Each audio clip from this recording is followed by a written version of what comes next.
four pillars, guys. Restoring the family as the centerpiece of American life and protect our children. Restoring the family as the centerpiece of American life and protect our children. That's number one. Number two, dismantle the administrative state and return self-governance to the American people. Three, defend our nation's sovereignty, borders, and bounty against global threats. And four, secure our God-given individual rights to live freely, what our Constitution calls the blessings of liberty.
Oh, yeah, we are back and we are live.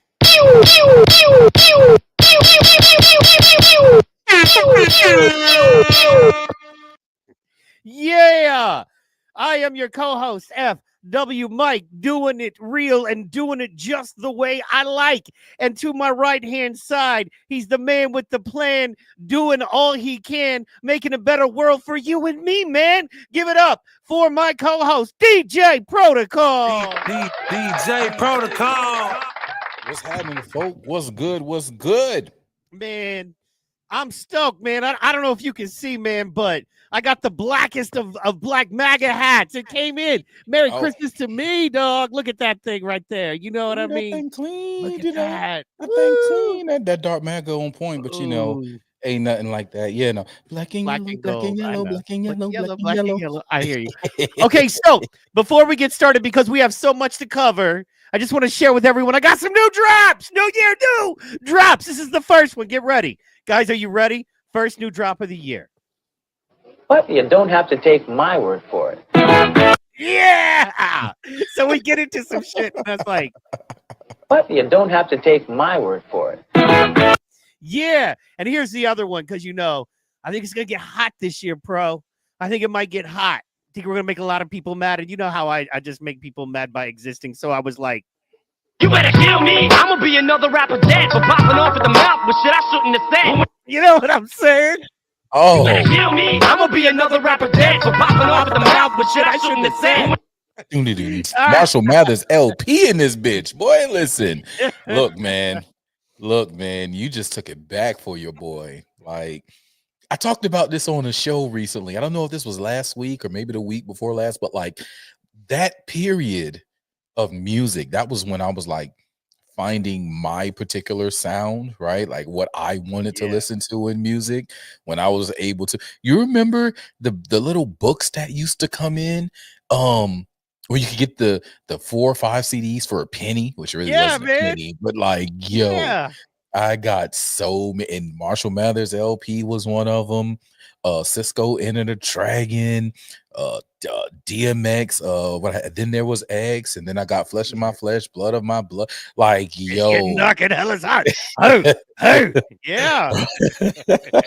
So yeah, man, that was, oh man, good times in life. Holy shit, that's what's up.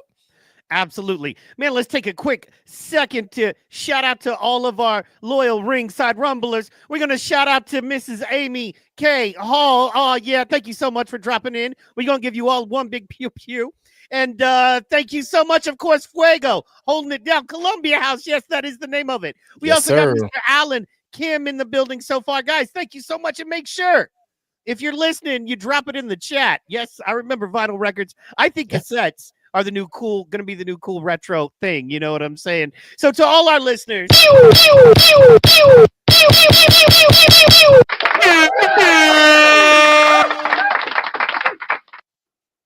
But you don't have to take my word for it.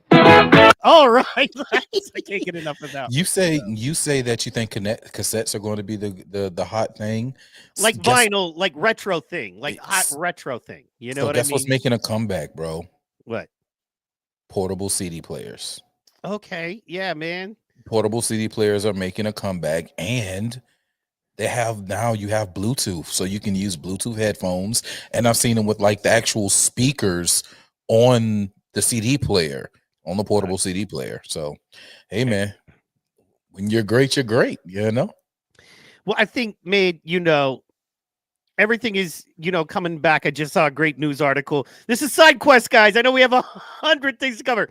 Side Quest, I just saw a news, thing about how trades are coming back, and they're the new hot thing in high schools. Mm-hmm. Kids want to be involved in the trades.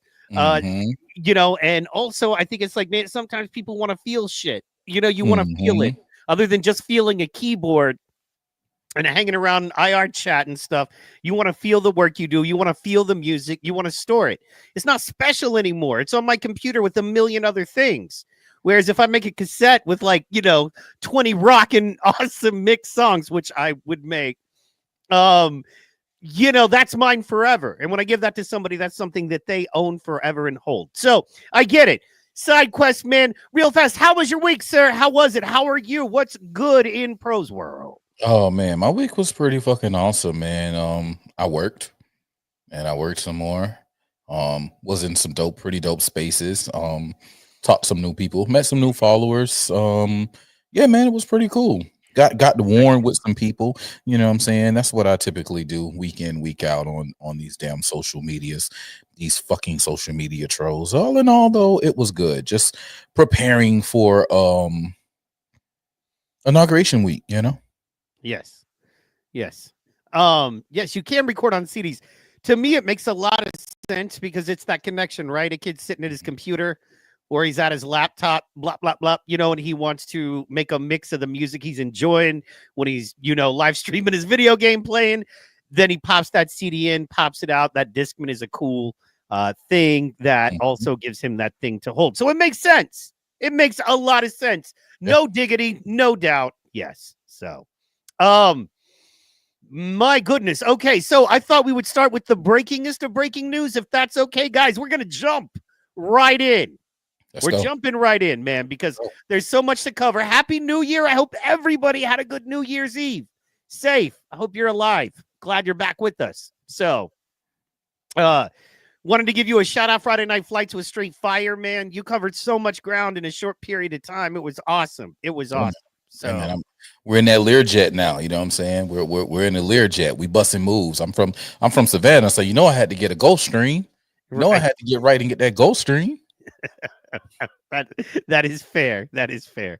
All right, let's pull this up, guys. This is breaking as of 10 a.m. today, and this is the Orleans Parish Assistant DA found dead by apparent suicide.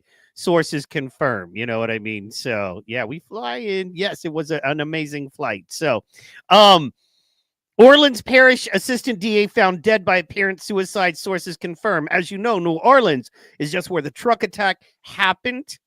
And now we've got law enforcement people popping up dead via suicide. Bro, what are your thoughts? Holy shit. It's the cleanup. Shot themselves 10 times in the head? Is that what it said? 10 times in the head? Is that what they said? Hold on, let's roll down. Victim was suffering like he wasn't dead yet. Apparent self-inflicted gunshot wound. EMS on the scene and pronounced him deceased. So he was deceased on the scene. An assistant DA with Orleans Parish. Okay, keep going. Office had died by an apparent suicide. Sources have confirmed. WWL Louisiana that can confirm that DA assistant identity is Ian Kirstein. According to the New Orleans Police Department's major offense log, a brief document outlining overnight crimes and sent to media outlets. The incident was reported as a suicide Saturday around 9 p.m. at a location on South White Street. The New Orleans Police Department initial report said the victim was found suffering from an apparent self-inflicted gunshot wound. EMS arrived on the scene and pronounced him deceased. No further information was immediately available. So, of course not. But my goodness, you know what I mean? That's heavy, bro. So I'm gonna tell you what happened. You ready? What happened? Here's what happened. The mayor goes out there, you know, the police and the DA puts it out there that hey, this guy did not act alone, and this looks like terrorism. And the FBI is like, this isn't terrorism. This isn't terrorism. Holy shit, these motherfuckers told the world that this was terrorism. Off with their heads. And here we are. So, you know, I'm pretty sure there was some things there that they caught and they were picking up on. Somebody was sniffing in an area, you know, that the deep state, I'm just going to say what they are, did not want them sniffing in. And this DA, you know, was taken out. This is fitting, being that Hillary just got her award. You know what I'm saying? They had to apply some Hillary tactics, and they got suicided. So here we are, man. Here we are. Here we are. Said they found bomb materials in the suspect's house. Yeah, Alan, you know, hey, look, man, we're going to get a little bit more into that, but you know, who's to say that any of the official narratives we're getting right now are accurate? Right.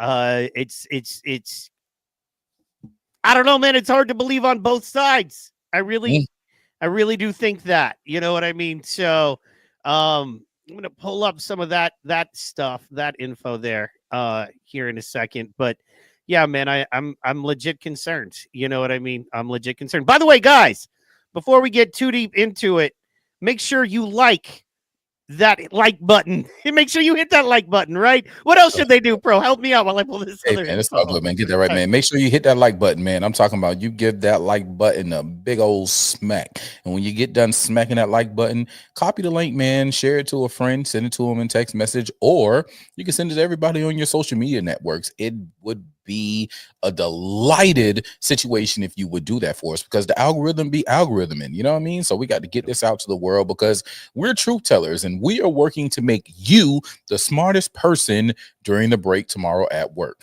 Not only should you hit the like button and share it to a friend, but do us a favor. If you're new here, you haven't subscribed yet, hit the subscribe button, hit the follow button, whichever, you know, whether you're on YouTube or Rumble, hit the like, hit the share, hit the subscribe or follow. Either or, it's most definitely appreciated. And to all the trolls who may be wanting to troll, do us a favor. Go over on Rumble, send us a Rumble rant, and we'll read your trolls all day long. But if you just want to get in the comments and you just want to troll, do you know what's going to happen to you? Do you know what's going to happen to you? You know what I mean? Smack, smiggity smack. There you go. All that there is going to happen. So, you know what I mean? All is welcome, but just, you know, if you want to drop trash, you got to pay to drop trash, and we will humbly acknowledge your trash. Absolutely, all day, every day. We love trash when it comes, you know what I mean, rolled around a $20 bill. You know what I'm saying? You know what I mean? Like, take any trash you want to throw at us, wrap it around a $20 bill, and throw it as hard as you can. Let's go. Launch it. You know what I mean? So speaking of these medals in this BS right there, you know, this is some wacky stuff, man. Okay, so the Hillary thing I can kind of see is like he's too old and dumb and she's manipulative and she just wanted one more BS award. The Soros thing is concerning and gross to me. Yeah. It's par for the course, right? So if we remember, when he came in, the first thing he did was he gave the awards to the people in Atlanta who secured the cheat for him. Right. All right. Very first thing he did. And now the last set of awards that he's giving out is to the people with Jan 6, the Hillary Clintons, and the spooky man George Soros. Yeah. Everybody who's contributed, paid for the campaign and all that good stuff. And I'm pretty sure, again, I've contended this ever since we won on November 5th. They have been too quiet from November 5th up until this point right here. Well, more so up until the Hunter Biden pardon. They've been entirely too quiet. And they have something up their sleeve, and that's for sure.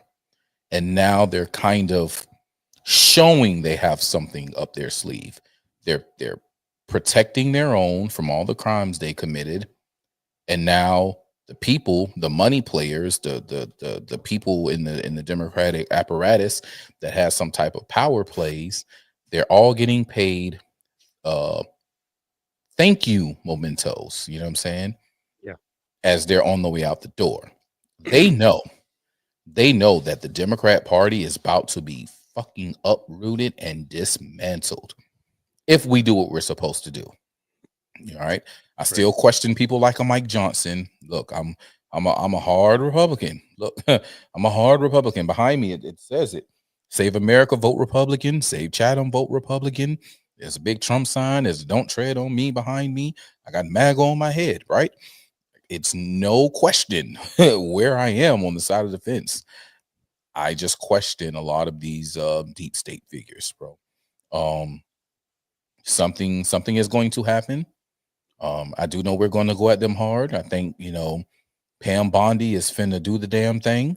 I think that a lot of people, I think what's his name? Vivek is going to attempt to do the thing. There's going to be others that are going to go in there that are going to do the damn thing.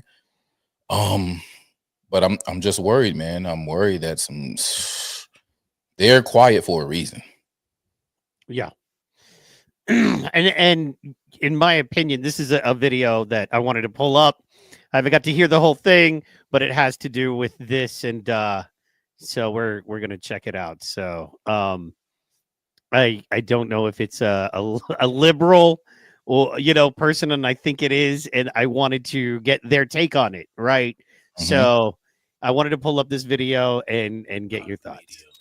Hello and welcome to the Lockhart Radio Podcast. I am your host, Felicia Lockhart, and today we are looking at the Presidential Medal of Freedom. This is an award that's going to be granted to several individuals today at the White House, January the 4th, 2025.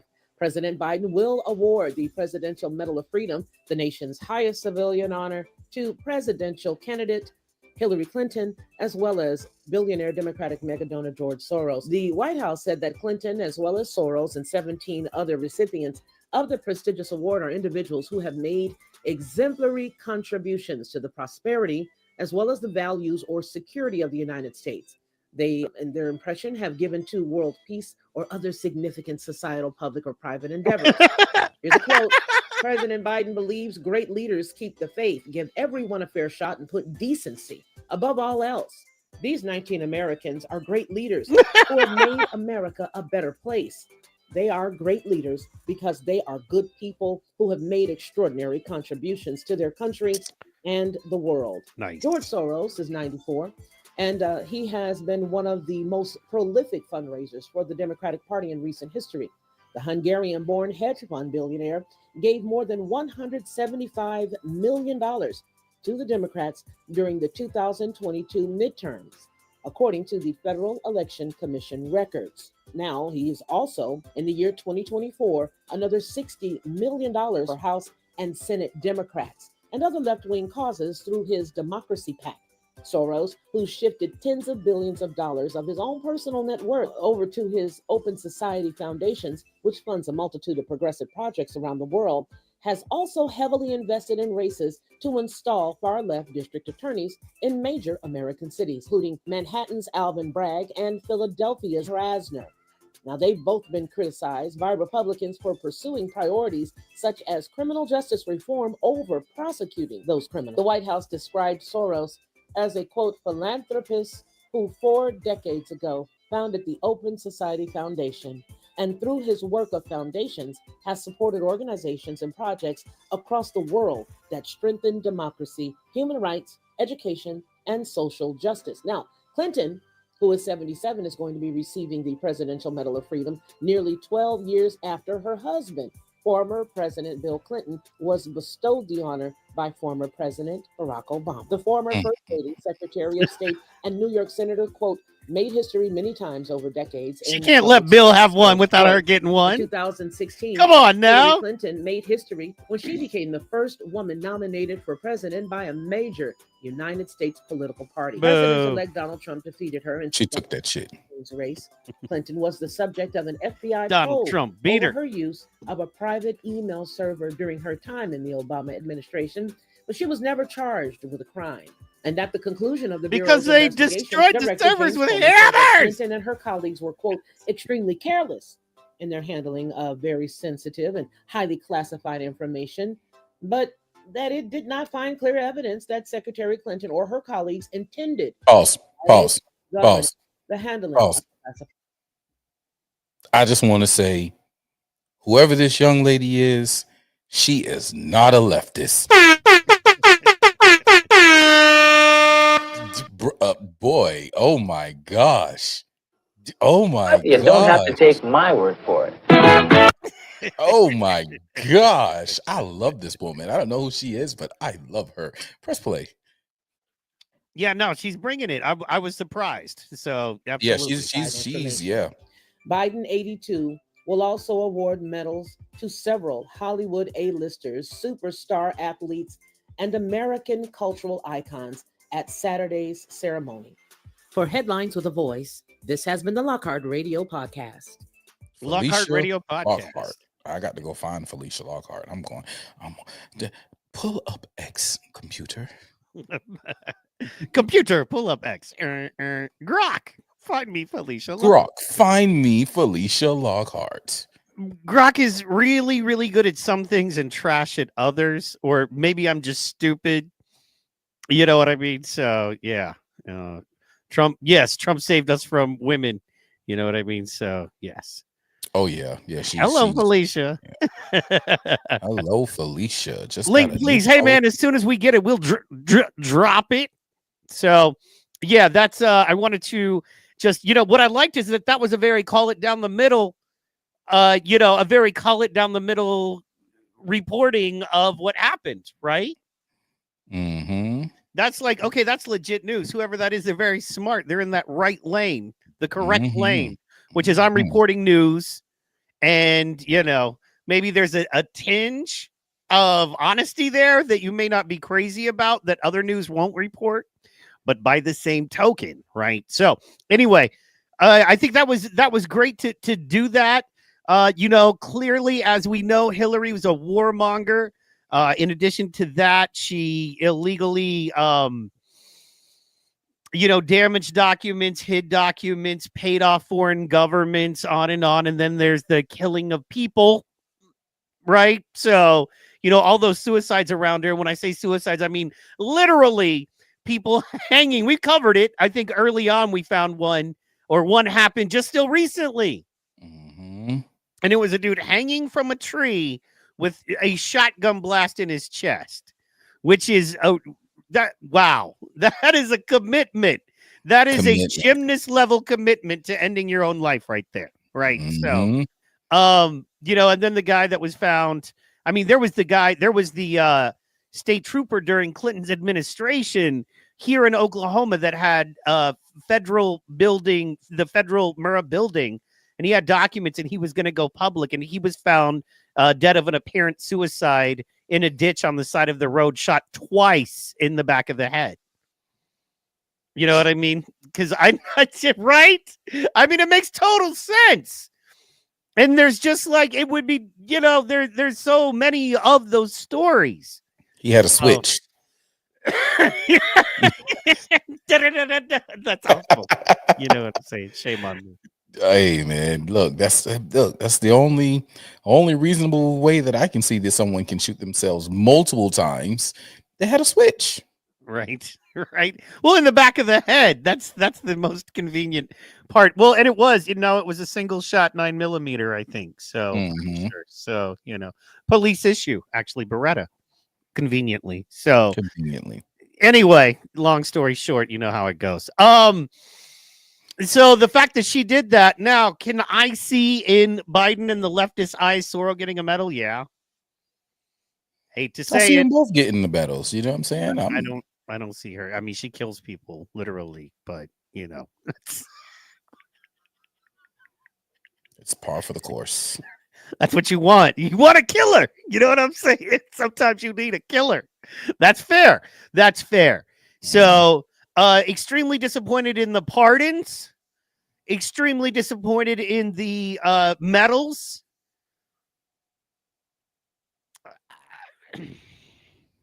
Extremely disappointed in the war actions that nobody's paying attention to because of all of the psyops going on now, right? I had to. Hi, Toya.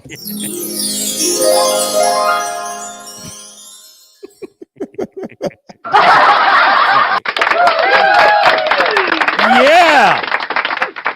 Montoya is one of our favorites. However, But you don't have to take my word for it.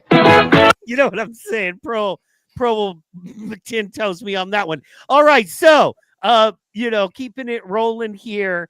Extremely disappointed in the medals. But are we surprised? Not at all. Not at all. Yeah. Not surprised. Well, I am surprised about Hillary because what does she need? What more does she need? The Right? presidency. Yeah, but she's never. I mean, clearly, She's never going to get it. She's never going to get. But I mean, that's you know, that's what else she needs. You know, I'm surprised that she didn't get a role in the Biden administration. Like, I am so surprised that she didn't get a role in the Biden administration. But it is what it is. I'm not. But who's to say she didn't have a role in the Biden administration? You know what I'm saying? It just she was doing that thing. You know, But what? We didn't know because that was the whole point. Mm-hmm. So, guess who just entered the chat, ladies and gentlemen?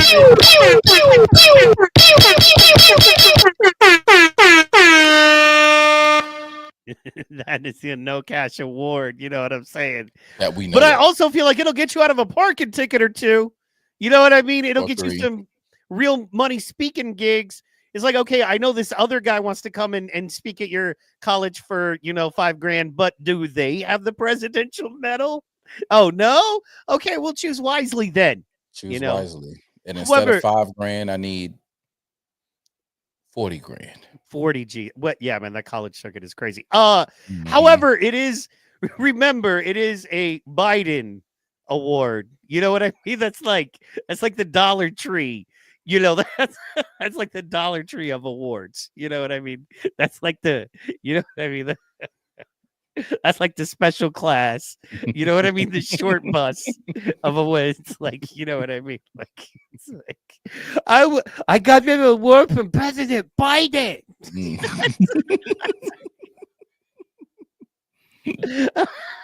We getting in trouble. That's all right. We coming through. 2025. We ain't scared. You know what I mean? You better hear me. I'ma be another rapper dead for popping off at the mouth with shit I shouldn't have said. Oh no. Anyway, so we keep it rolling. You know what I mean, guys?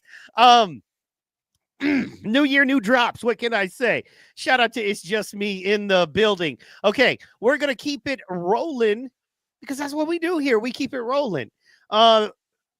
There is so much to get to, so many topics to cover here. So we got that going on. We wanted to talk just a little bit about Mayor Adams and what's been going on with him. And Pro definitely wanted to break that down just a little bit. So we're going to kick that off as Mayor well. Adams. I said Sarah Adams.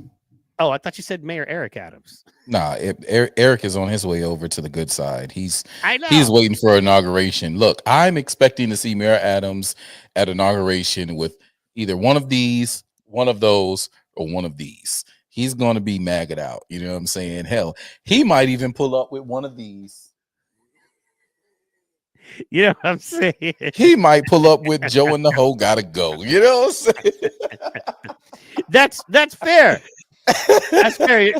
But he in a way helped him get gone, right? By showing how corrupt and gross they really are. So there is that. Sorry, I thought you were wanting to bring up Adams because of the latest news on him. So, but yeah. No, but what'd he do? What he got going on? Let me pull that up right here. You know what I mean? Yeah, no. So this was on the 3rd, so 2 days ago. You know how Mhm. it is. That's late news in our world. You know what I mean? So This damn news cycle.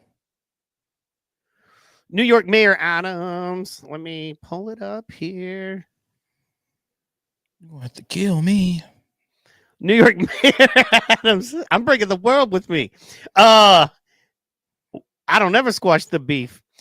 We have not seen the full course of what the immigration crisis did to us. So this is what he came out with 2 days ago. When people talking about the migrant, I say $6.4 billion. It's not really resonating. And a lot of people said that, okay, it happened, it's over, we lost the money. And Eric, you said this is going to have a devastating impact on our city. We have not seen the full course of what this did to us. I came into politics because of an 11-year-old boy that was arrested. He was absent from school a substantial number of times, and the DOE never saw him. He was arrested for a robbery two times.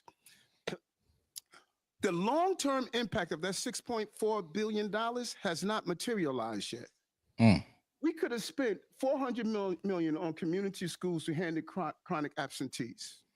We could have spent $100 million on 2,000 guiding counselors and social workers in schools. $39 million on summer rise and extended hours for 30,000 children. $22 million on Metro cards for 75,000 summer youth employment participants. $200 million could have gone to 1,000 more police officers. $84 million could have gone to 730 park staffs. And you see some of the other numbers. Go to our agencies. Public schools, $33 billion. 50% of what it costs to run HRA went to this crisis. 50%. Police budget is less than what we spent. The entire NYPD is only $6.2 billion. Fire department only $2.6 billion. The impact of those programs that didn't materialize is we created more of those 11-year-old boys that I saw in that precinct, in the 88th precinct. The long-term impact of what we did to this city is you're going to see it materialize in administrations in the future. They hurt the future of New York City. And when people hear me say $6.4 billion, they may say, well, okay, it's just $1 billion here, $1 billion there. No, we didn't invest in seniors the way we should have, and young people the way we should have. We're not going after get these chronic absentee students the way we should have. The crimes that we witnessed, this impacted our city, and people don't seem to understand, why were you fighting so hard for this? Because I reflected on that 11-year-old boy that was denied, and I went into government to stop these 11-year-old boys, and I came up with a plan to do so, and the federal government made me take $6.4 billion out of providing these services that we all should be angry at what happened to our city. Bam. You know what I'm saying? My man. That was powerful, right? My man. Jeez. Yeah. So, yeah. What up, bros? Taurus in the building. Iron Bull Taurus in the building. Iron Bull Taurus in the building.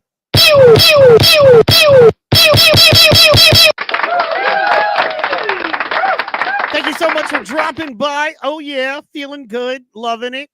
So, absolutely. Now, this is just something that I wanted to cover real fast because it's something that not too many people are keeping an eye on, but we, in fact, are.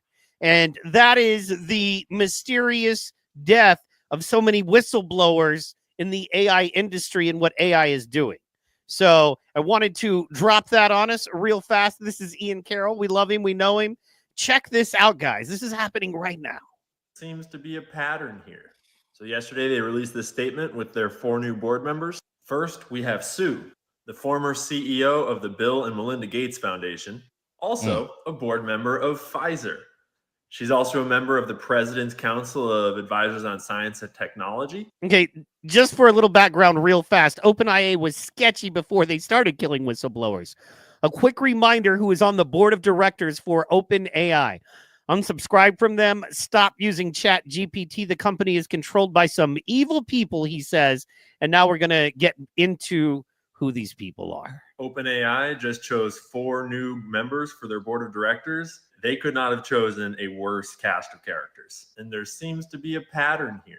So yesterday they released this statement with their 4 new board members. First, we have Sue, the former CEO of the Bill and Melinda Gates Foundation, also a board member of Pfizer. She's also a member of the President's Council of Advisors on Science and Technology. But for some reason, when the White House wanted to write her bio, they thought that her 2 most prominent positions at Pfizer and the Bill and Melinda Gates Foundation shouldn't be on this page.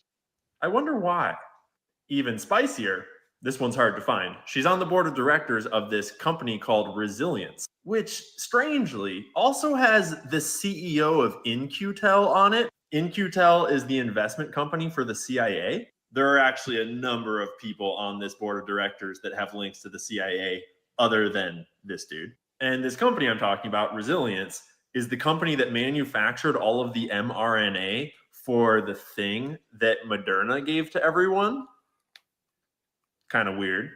Next up is Nicole Seligman. Nicole's famous for being the president of Sony Entertainment, you know, the company that had some beef with Michael Jackson that we've recently talked about. She also previously worked at Paramount. She's a lawyer, and she's represented some interesting people like Bill Clinton. And if you know the Iran-Contra scandal, she represented Oliver North in those trials. In this old article from the Washington Post, they talk about how, by all accounts, Seligman has won the trust and confidence of both President and Hillary Rodham Clinton.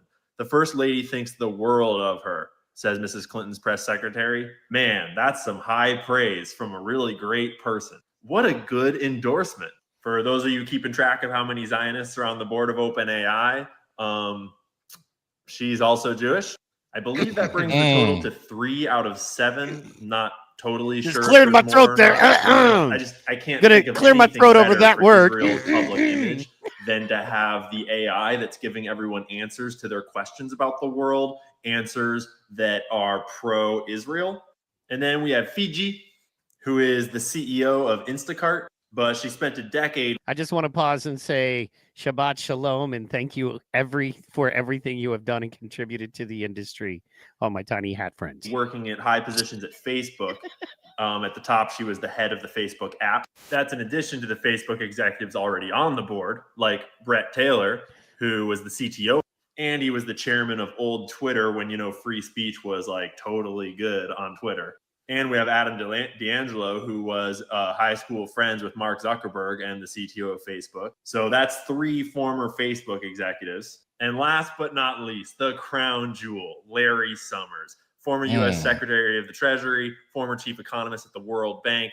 He was heavily involved in repealing Glass-Steagall, which is what allowed banks to gamble with all of our money in the stock market and cause the crazy bubbles and the crazy crashes that we've seen since. He was instrumental in both setting the stage for the 2008 financial crisis, and then he was instrumental in the government allocation of our tax dollars to bail out his friends in the banks. I can't think of anyone that I would want farther away from the ethical development of AI than Larry Summers. As just one example of his high ethical standards, in the 90s, what's called the Summers Memo came out. A quote from it is, quote, "I think the economic logic behind dumping a load of toxic waste in the lowest wage country is impeccable, and we should face up to that." Meaning, I mean, it's really good business to dump all of our corporate toxic waste in poor countries because they can't do anything about it. And that's just good business, and we should face up to that, right? And then obviously Sam Altman is also back on the board, making a total of 7 people on the board of OpenAI, and I don't want any of them anywhere near the development of AI technology. Remember, Elon Musk is currently suing OpenAI for marketing themselves as an open source, ethical, nonprofit AI development company, and then transforming themselves into a closed source, unethical, for-profit AI development empire that is working to control the entire state of information on the internet. I mean, working to develop technology that will benefit everyone all around the world. I mean, just imagine when you don't even need to do research and look for information anymore because AI will tell you everything you need to know about what's real and what's not. It's going to be a brave new world soon. Just you wait. Boom! I like that. Wow. I like the ending. Good Wow. job, Ian. Ian Carroll, ladies and gentlemen, he breaks it down. Speaking of Brave New World, be sure to check out Captain America: Brave New World, only in theaters February the 14th. Are you taking your lady for Valentine's Day? Is that gonna be your jam? I don't know. I don't know. She asked for a staycation that weekend, and I'm like, I don't know. Maybe there's a concert that I really want to go to that, I may go to, and then I'll come back to her because I want to go, and she's not fond of wanting to go, and that's okay. That's fine. I'll go. That's fair. That's fun. Hey, man, I think, at the end of the day, you got to do what makes you happy. Oh, You know what I'm I'm saying? going to So- do that. Well, I'm going to do that. No questions asked, no money back guarantees, baby. That's fair. You know what I mean? That's fair. So, So I pulled this up, and I wanted to share this. I know I'm kind of jumping in because I did want to talk about it, and then we'll get back onto your program because I know we still got a shitload of stuff to talk about. But I wanted to bring this up because I mentioned her when we were talking earlier, and that's Sarah Adams, who is she worked with the State Department. She's like an analyst. She's an intelligence chick. There's a lot of things going on, man, that I think people should be aware of. for sure. Absolutely. This Fair. show currently has 16.3 thousand views in about 4 days. This is Sarah Adams, ladies and gentlemen. Let me know if you can hear this, Mike. So they're branching Yemen, right? Quiet, but yes. Yeah, bring her off. up. It's really There interesting. we go. Yeah. The video got taken down right away. And then I think most people in the US didn't even see it. So like TSA completely ignored putting out the actual piece of the video that mattered. And so the big piece of the video was teaching terrorists how to make a bomb that goes through a magnetometer. So, like most airports in the world, you don't have that weird hand scan thing. You just go through a random metal detector. So this bomb basically goes to the metal detector, okay? So they were showing it off then. Well, now Al-Qaeda's advanced and it's in a suicide vest. But the interesting part is it doesn't just go supposedly through the metal detector. They made it with components dogs aren't trained on to sniff. So if you say, okay, well, we'll up our security and put more dogs, Al-Qaeda is saying, well, we've defeated that too. And this is the type of vest they plan to use potentially in their homeland attack that's coming up. So it's very concerning because we aren't prepared for that. I mean, most of the buildings you go into, even if they have some sort of thing, it's already defeats that. I mean, I don't think we're prepared for anything that's coming. Right. We're not. I mean, do we have any preparations at all? I mean, from what I've seen, we have no preparations. We're going to get into more about the funding of Taliban. I mean, we're funding our own demise here. I mean, have you seen any positives?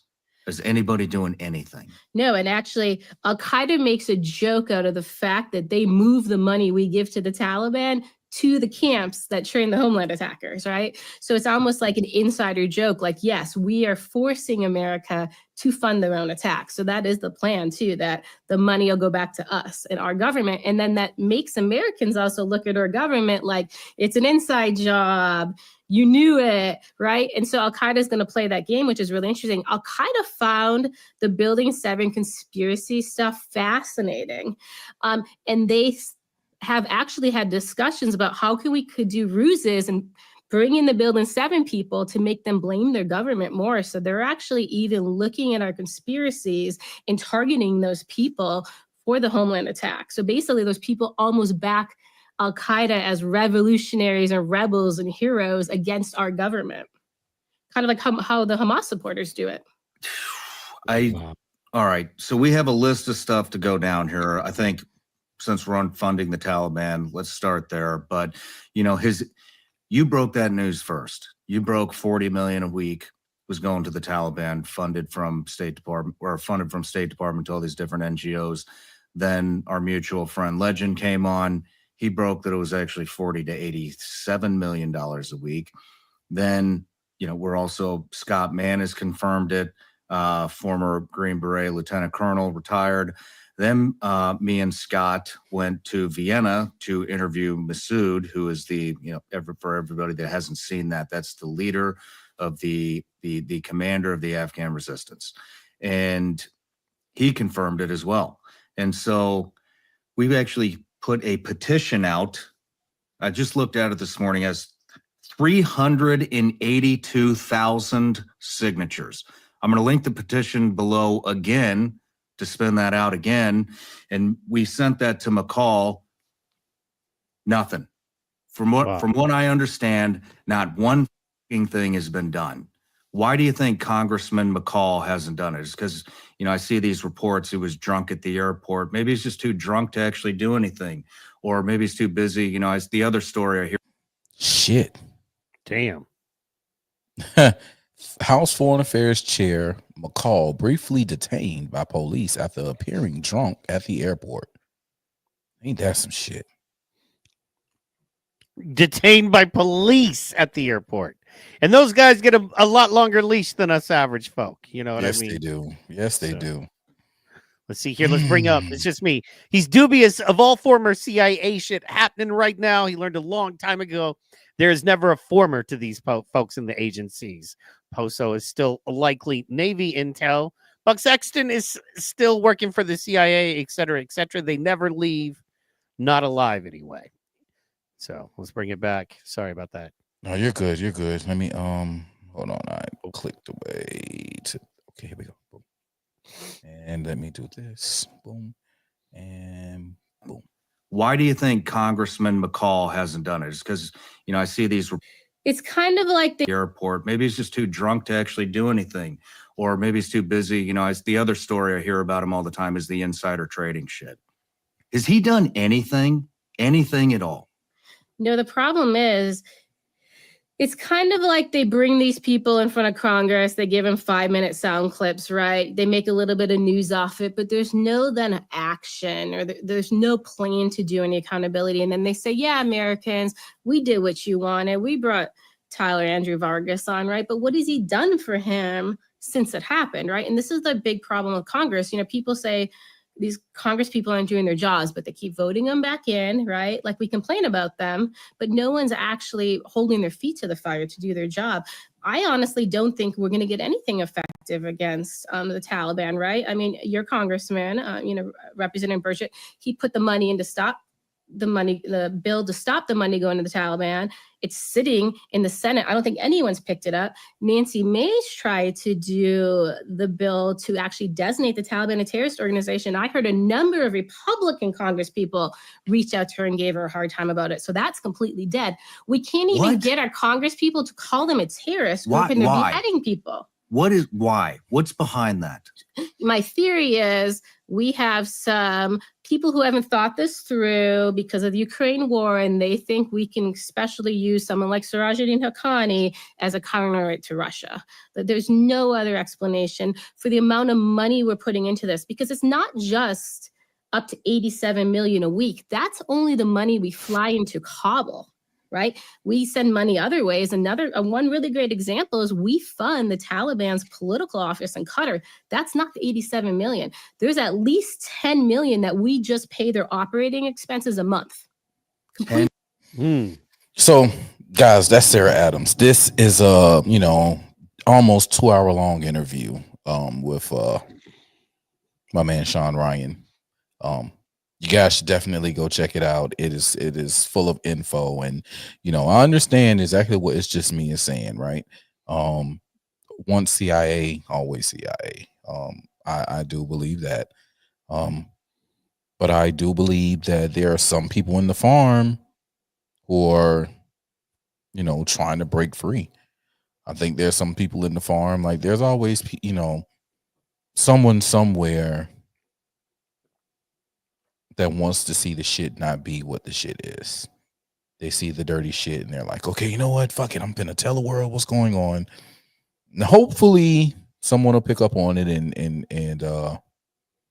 we'll make things happen. I think she feels a lot more safer now, knowing that Trump and them, is coming in, and it's the lame duck term for Trump. You feel me? It's the last rodeo.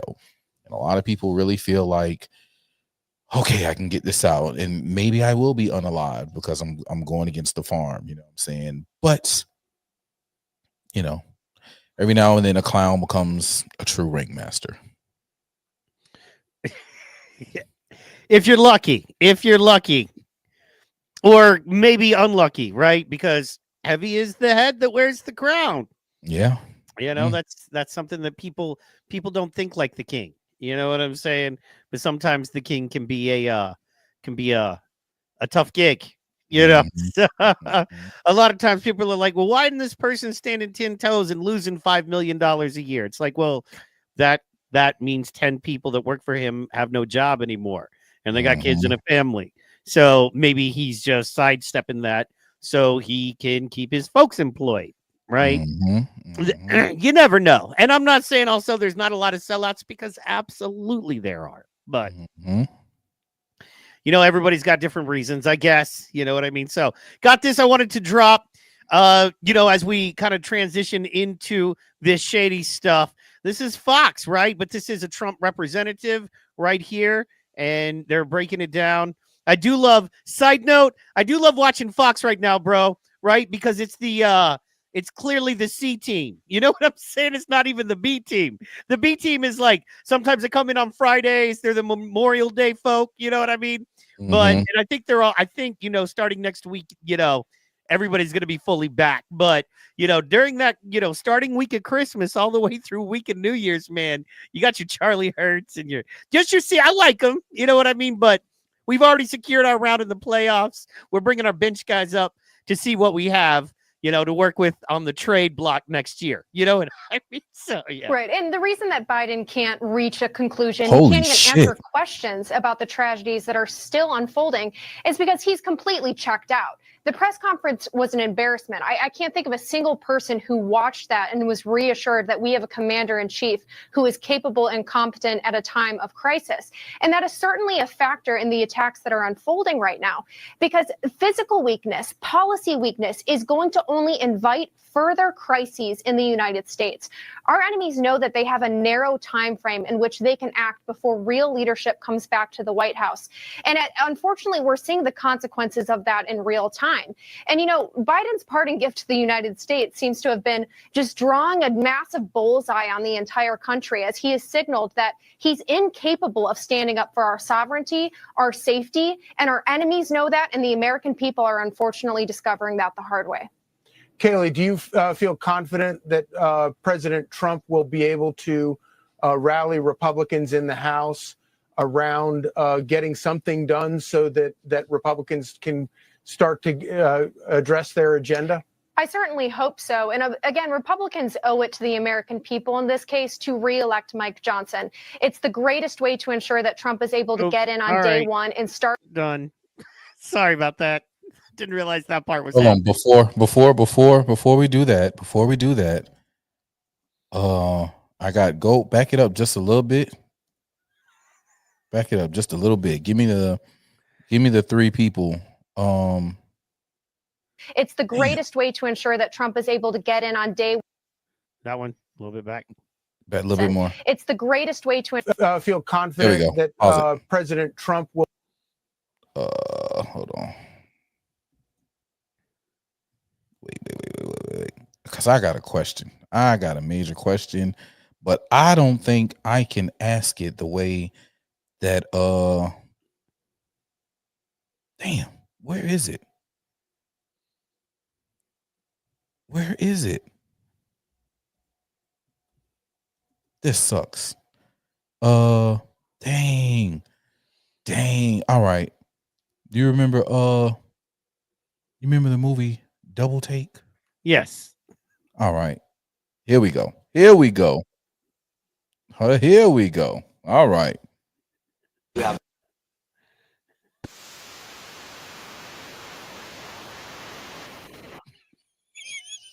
Could you hear that? Tell me you could hear that. No, all we heard was. Oh, that's all you heard? Yes. Okay. All right. Hold on. Wait a minute. All right. Oh, there we go. It's up. You want me to bring it up? Yeah. Bring There it we up. go. Yeah. All right.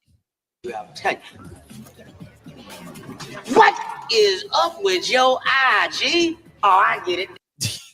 Go back to the other screen. Go back to the other screen. Look at buddy. My man's eyes. See, man, you didn't hear anything she said. You know what I mean? But it was just I heard what she was saying, but like I seen that, and the first thing that came to my mind was Eddie Griffin, man. What right. your IG? Oh man. Okay, you know what? All right. Hold on. I got breaking news. Breaking news. Go back. We're going to go back to our regular scheduled program, but breaking news. What? Yes. Breaking news. Breaking fucking news. Present my screen, please, sir. Oh, boom. Canada Prime Minister Justin Trudeau to announce resignation as early as Monday. Get the hell out of here. But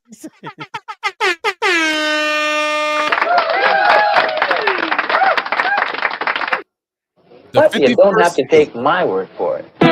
Yeah, you know what I'm saying. The first state, Canada. I love it. Shit. I love it. Yes, that is beautiful. Shit. They were hoping. Do not come. Do not come to Canada, but Trump said, I'm going to come.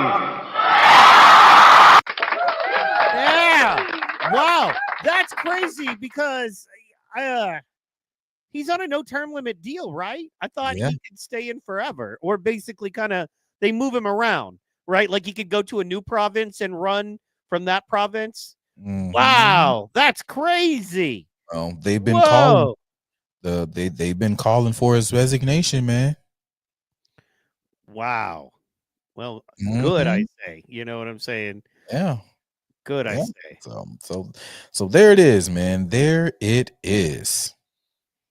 Wow, that's crazy. You said all you heard was earlier. Didn't you hear the other? You heard the call though, right?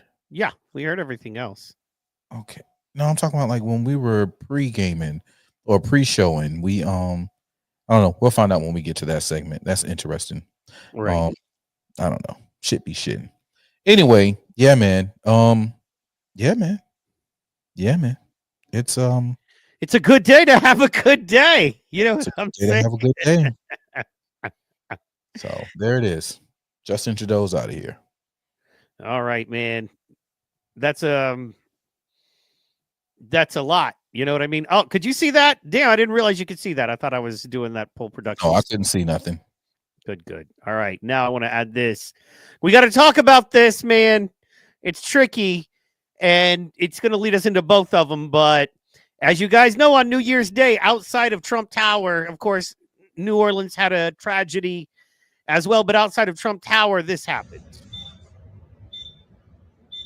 Boom. There's the raw footage. Copy. Take it back to the top. All right. Look right there. Look in the far right door of the Trump. Yeah, right there. Nope. Back over. Far right. A little bit more. No, other way. So I guess, yeah. Right up in there. No, at the door. Yep. Oh, wait. That's somebody standing right there. Holy shit. Yep. I did not know that somebody was standing right there. Did not see that person standing there with their luggage. I saw the person walking out the door. Holy fuck. Yeah. Make it big. Make full screen. Yeah. There we go. Holy fuck. I did not know that was somebody standing there. I saw the person in the door. See, there's somebody getting ready to come out the door. Closest to him under the Trump name. See him, you can see them in there moving. Right. So I saw them getting ready to come out. That motherfucker right there was statue as fuck, because I did not know that person was standing there with those fucking bags. Holy fuck. Back it up to the top. Go back to, yeah. That motherfucker is just standing still. I never knew that motherfucker was standing there. I just saw the person moving inside the doors. Yeah. But I did not know that person was standing right there. Holy fuck. Okay, press play. Now I want to see what happens to that motherfucker when that shit go boom.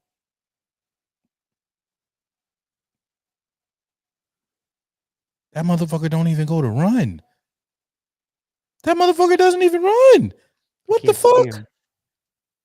What the fuck? I can't see him after that. I can't. What I lose the fuck? visual. Back it up again. because it Look at blows the that. camera up. So there's clearly somebody right here.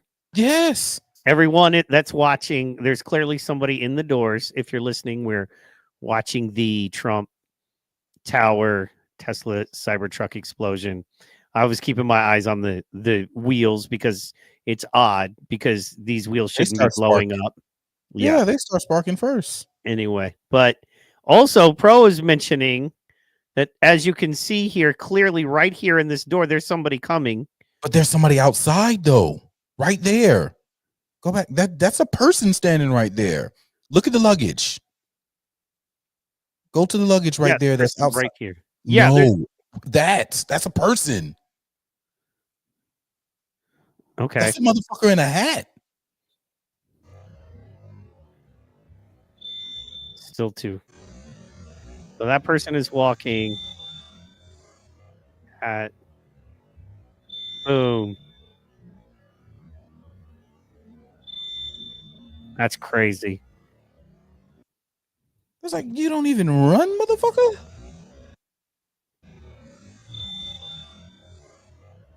think something's going on over here, but I think that might just be reflection of this, right? Bam. So the couple things that I saw, I didn't even realize, but the couple things I saw that were weird is one, as you can see, the wheels start sparking first up here. Now, if it was a centralized explosion set in the trunk, why would these wheels start sparking?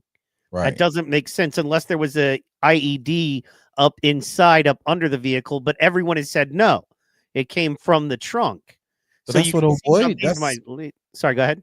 That's what old boy said, right? In that email. In the email, he was like, he said he had a very sophisticated was it VIED or VBID or some shit like that. Yes, I did see that. It's just me. Not in the back of the car. Holy crap. All right, man, I got to pull that. I have not seen that video. I have not seen that video. I got to pull that. It's just me. Give me 1 second. I'm going to pull that. So absolutely. Yeah, I saw that shit. And he was definitely alive. They told me something, oh, he shot himself. That motherfucker was moving before that shit went boom. Wow.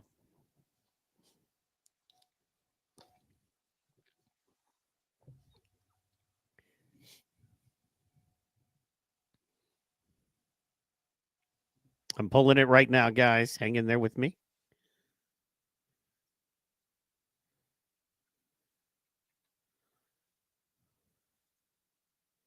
Okay, so this is the side view. All right. Oh, holy cow. That's a way better shot. Thank you so much. It's just me. Thank you so much. Boom. We're going to pull this up. It's just me as the homie. You know, I don't know you. I know you like to stay underground, but I swear, dude, we would have a coffee. You'd probably have a beer. We'd hang out. It'd be fun. We'd have fun. I know we would. Anyway, if we ever meet in person. Anyway, this is an amazing angle. This is awesome. New video has just been released of the Cybertruck being detonated at Trump Las Vegas. This is a much better view of the driver. It's pretty obvious where the detonation originates. And if you look closely, you can see the driver's head turn. That is eerie. That is eerie. We're going to go ahead and just hit this. We're going to hit this at regular speed, and then we're going to hit that slow-mo. Want to make sure everybody can see it good and clear. All right, and here we go, guys. Check this out. Oh, no, that's the wrong one. There's the right one. Okay. Footage later shows the moment explosives were detonated, causing the truck to explode outside the Trump International Hotel in Las Vegas.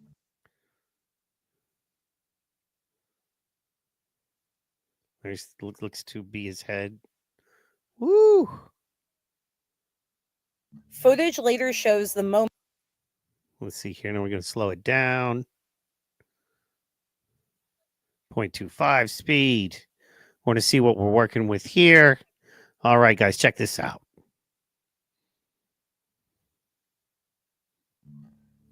Footage later. All right, let's go back. Looking at that. Yeah, you see the head. Go back earlier. You see movement of the head. Boom, right there. Oh, and you see his head turn right before. Wow. So this guy's head turns to face out this window. Looks like he's facing forward. It's not a great shot, but it's what we got to work with, and it looks pretty clear. It looks pretty clear, guys. So check this out. Let's go one more time. Facing forward. As soon as this blast comes, like anybody, it's natural reaction to turn your head. Wow. Wow, that's amazing. That's interesting. Also, there's all kinds of other weird stuff going on with this. You know, all kinds of other weird stuff going on with this, such as, I don't know if anybody is aware, however, the gun that he used a Desert Eagle, supposedly, right, to end himself. He used a Desert Eagle. Now, as we all are very aware of, a Desert Eagle weapon, which you got to fire recently, right? I did. Yeah. So a Desert Eagle, if you used it, it wouldn't just slide down, right? Now, it was sitting in the floorboard in between what they think would be where his feet were, right? So there's that. Which, if you used a Desert Eagle, of course, the kick on it and everything, how in the world would it, you know what I mean? That's a very unlikely situation, I would think. That's right? a big motherfucking gun. Yeah. All right. That's a big handgun. And if you're going to use a Desert Eagle to off yourself, when you first of all, you'll need no, bro. No. There wasn't even any splatter in the car for that to even take place, bro. Like, if he would, there's supposed to been brain matter all over the window. When that shit went boom, it should have illuminated brain matter everywhere if he used a Desert damn Eagle, right? Yeah. Get out of here with that foolishness, man. That man was alive. What's up, Amber? Amber May's in the building. Amber in the building.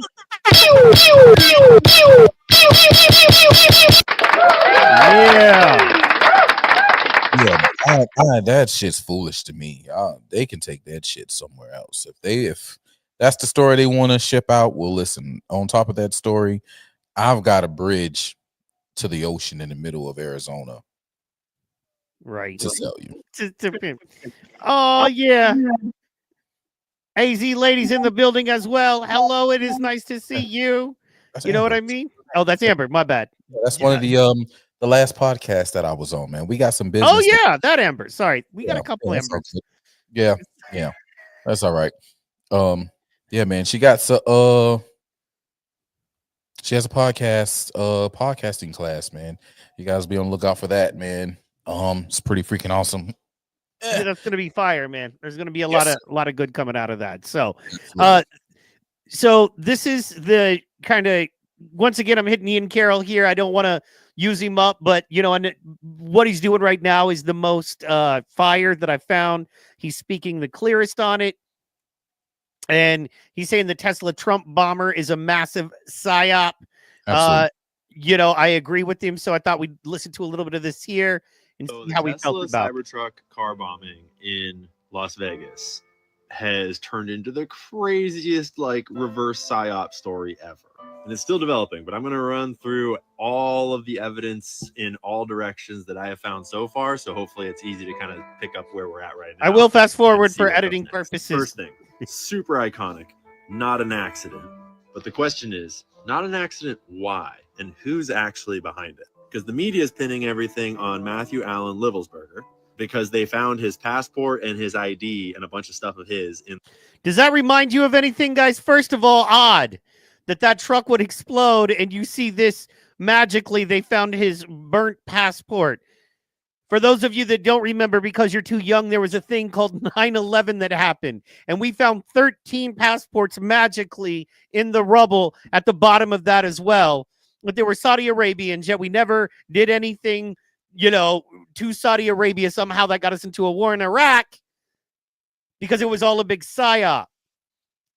Much like this probably is, guys. So pay attention to that and all of the other things that just don't pass the sniff test. In the car. Though the car blew up, passports always survive. And he's an active duty Green Beret that's been stationed mostly out of Germany and Colorado. And the Green Beret community is digging into this deep and getting sources. Agreed. And there's so much that's not adding up. And then yesterday, I think it was, the plot super duper thickened when the Sean Ryan show had this whole expose on this whistleblower scenario where he had Sam Shoemate on, who had apparently gotten an email from this Green Beret dude the day before the bombing. And the email is crazy spicy, but now the email has had some suspicion cast upon it because of a couple of little things like a couple of little things like spell check and things like that. However, the guy who received the email has released all of the code, and it seems to be legit at this point. So that's kind of what we know about that email there. But notice that you're typing it. But this is what the Sean Ryan show put out as the email that was received, allegedly.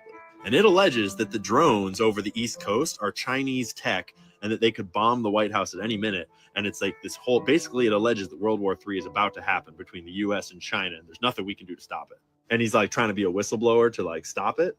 But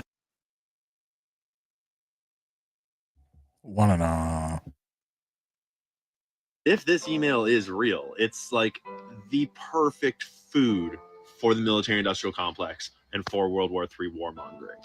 But it gets weirder. So the Las Vegas officials and the FBI, who are totally trustworthy, have been assessing the scene. Hey, Gigi, don't do that. Stay over there. That's where they found the passport. They also found an incinerated Desert Eagle, which apparently he used to shoot himself in the head before the explosion. It was dropped on the floor right in between his feet in the driver's seat. And if you know anything about how powerful these guns are, you imagine shooting yourself in the head with it and then it dropping straight down instead of like just flying into the not to mention that no one has reported any report from a gunshot in the car at the scene at the time. And that is like the most powerful handgun you can buy. A whole conspiracy on this thread is Teslas can drive themselves. And I don't know if anyone's ever tested the self-driving because it'll watch you. And if you don't look upwards, it'll tell you to look or it'll stop the self-driving. So you can't just look down at your phone or close your eyes and go to sleep.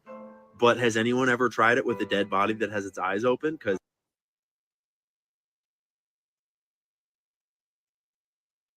if you're talking, we can't hear you, Mike. And I think even past that, thank you so much, by the way. That's kind of a pawn to pawn move that maybe he was dead and they used his eyes. We know for a fact they can hack these cars. They can turn them into giant remote controls. I think that's part of the drone technology that stuff all ties in, and it's absolutely controllable. So you don't have to kill somebody and, pin their eyes open. You don't have to do that because that car is a giant remote control truck. Absolutely provable. So there's that. not match the DNA of this guy's recent child. Apparently, so the child of this guy, he just had a baby, does not match the DNA of the man found in the truck. His wife just broke up with him, and they were trying to paint that as like he's angry. It's like Green Berets get divorces all the time. Like maybe the kid wasn't his kid. I think it's more likely that the body wasn't his body, because again, in the email that was allegedly sent by him, theoretically, it's very clear that he's not planning to kill himself. He's planning to escape to Mexico and to do this whole thing in order to bring attention to this and to whistleblow and to be taken seriously and to get this out to as much news and publicity as possible and then escape to Mexico. He says it 2 different times in this email. The trunk was loaded up with all these crazy fireworks, and there was some gas cans in the cab that caused the explosion to sort. So a little unclear. None of that seems like the explosion was intended to in not the tire cause a well bunch of death, but just to cause a scene. Like he chose a Cybertruck, which is bulletproof, like the worst car to build a car bomb in, and then he filled it with fireworks instead of like he's a Green Beret. He could have built a real high like power IED that could have blown the building up, theoretically. And then he says in the letter that he's trying to keep a low profile because he's being followed and they attempted to abduct him, but also that he's trying to keep a high profile because they know he has this IED, this car bomb rigged up. And so he got a Cybertruck, which is like, why would you get a Cybertruck? The police have had no trouble tracking the Cybertruck, both in Las Vegas on CCTV footage and on its supercharger route across the country. The police said that they have tracked the purchase of the firearm, specifically the Desert Eagle, back in Colorado. There's a 3-day wait on purchasing a firearm in Colorado, so we had to have initiated the purchase 3 days before leaving Colorado to come to Las Vegas for this event. But then in the email, he gives like as confirmation that he is who he says he is. First off, I'm not under duress or hostile influence or control. My first car was a 2006 black Ford Mustang V6 for verification. Well, people verified. Yes, I agree. People pulled Amber. his vehicle records, and That's actually something I he has posted never about owned the other a day. Actually, 1996 was it? I completely Ford agree. Mustang, or 2006 Ford Mustang, but his first car was a Ford Mustang, just totally Basically, here goes into a couple discrepancies about his car and that kind of thing, and the vehicle records kept.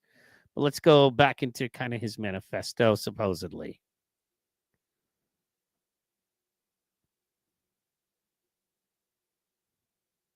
And now it's doing that thing.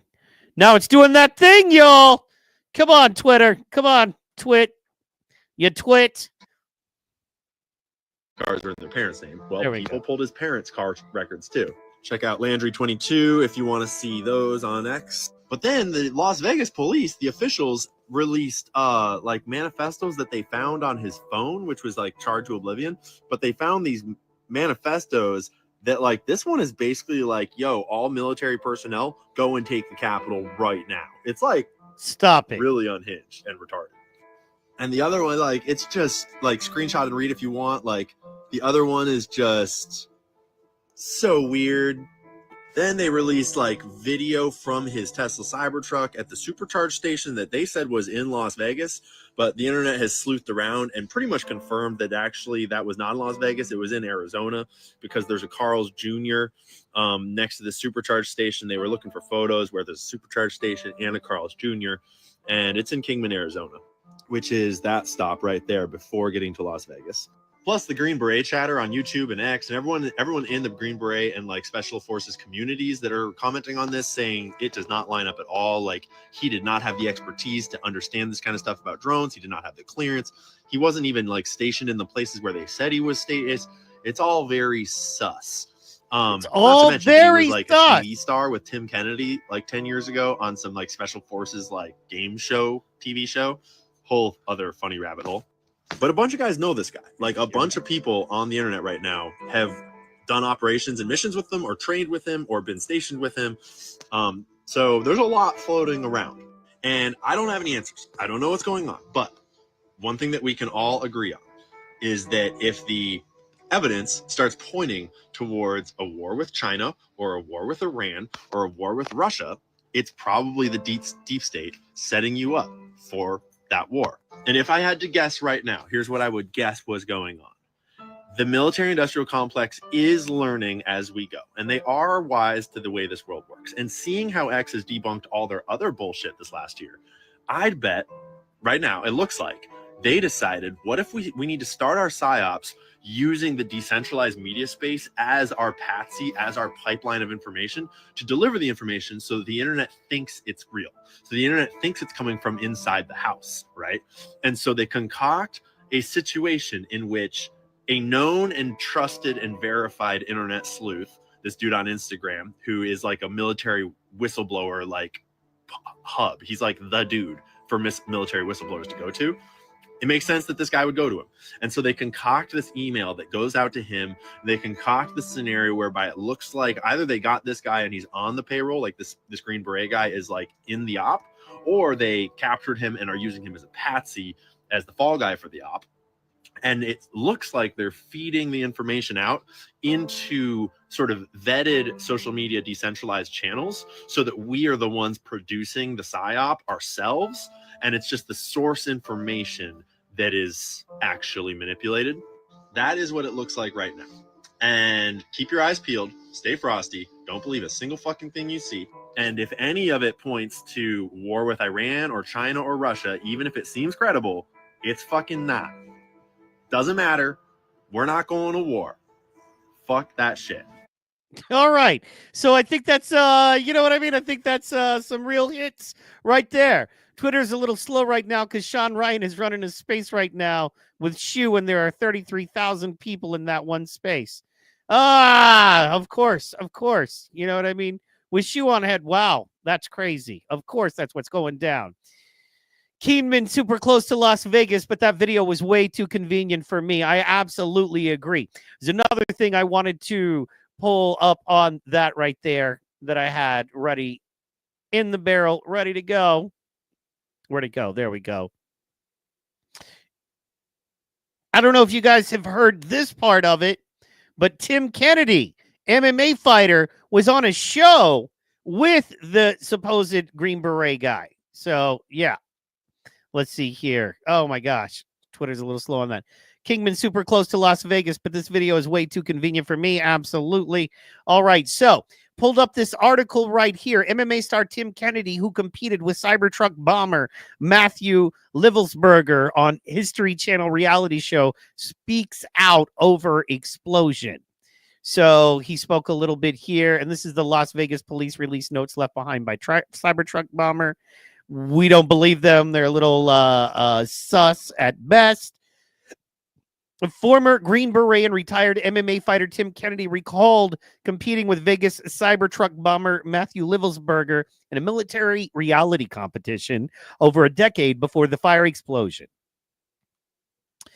He was featured on the third episode of History Channel's Ultimate Soldier Challenge, which aired on March 4th, 2013, and forced participants to compete in a mock operation of SEAL Team 6's raid on Osama bin Laden. Actually, that show was awesome if you remember it. That was really a cool show. However, Army Special Forces member who went by his nickname Matt Berg teamed up with Tim Kennedy against two commandos, seemingly from Norway's, FSK unit, a pair of rogue military contractors, supposedly. They hadn't met before the episode was filmed. And they actually won the challenge. Kennedy recalled working alongside him in a post to Instagram late Friday night. He talked about 13 years ago, I competed in a shooting competition on the History Channel called the Ultimate Soldiers Challenge. My partner in this competition was Matt Berg, a.k.a. Matt Livelsberger. He wrote, last night when I saw this old photo of him on the news I put together, it was the same guy. So, and here's a little... Oh, they're giving you the whole thing. So, guys, go to the New York Post if you want to watch the whole thing. I thought that would be just a clip there. So, this guy had some high-profile recognition, high-profile stuff going on as well. Just like the Trump shooter. I'm just wondering, man, what's going on here? How are we putting this all together? So, yeah. You're on mute, my brother. Still on mute. There you are. Trump shooter, the guy down in New Orleans.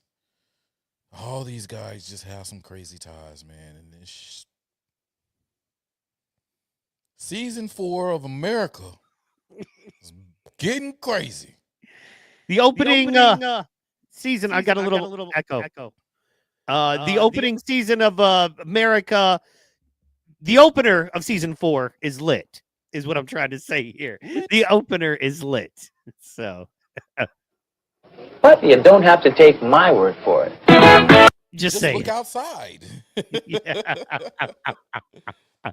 That's all I'm saying. I saw this. This was interesting. Weaving it back around to the New Orleans shooter. Here's the crazy part, and I kind of wanted to ask you about this. There's not near as much other than, okay, I should take that back. There's not near as much questioning at all. You know what I mean? They were walking through his house. Crazy, right? But there's not much investigation. It's like, it kind of reminds me of the Luigi story in that we want a guy. This guy fits the guy we wanted to be. The end. It's weird that the guy's Airbnb magically just spontaneously combust, but his own home with all the materials and the Quran and all this, it's still perfectly intact. Yeah. And then we have some social media influencer who now works for the New York Post or some shit. Not New York Post. Who does she work for? New York Times or some shit. Yeah. Who that? I don't know who she worked for, but now she gets to walk through the scene. I've never seen that in my life.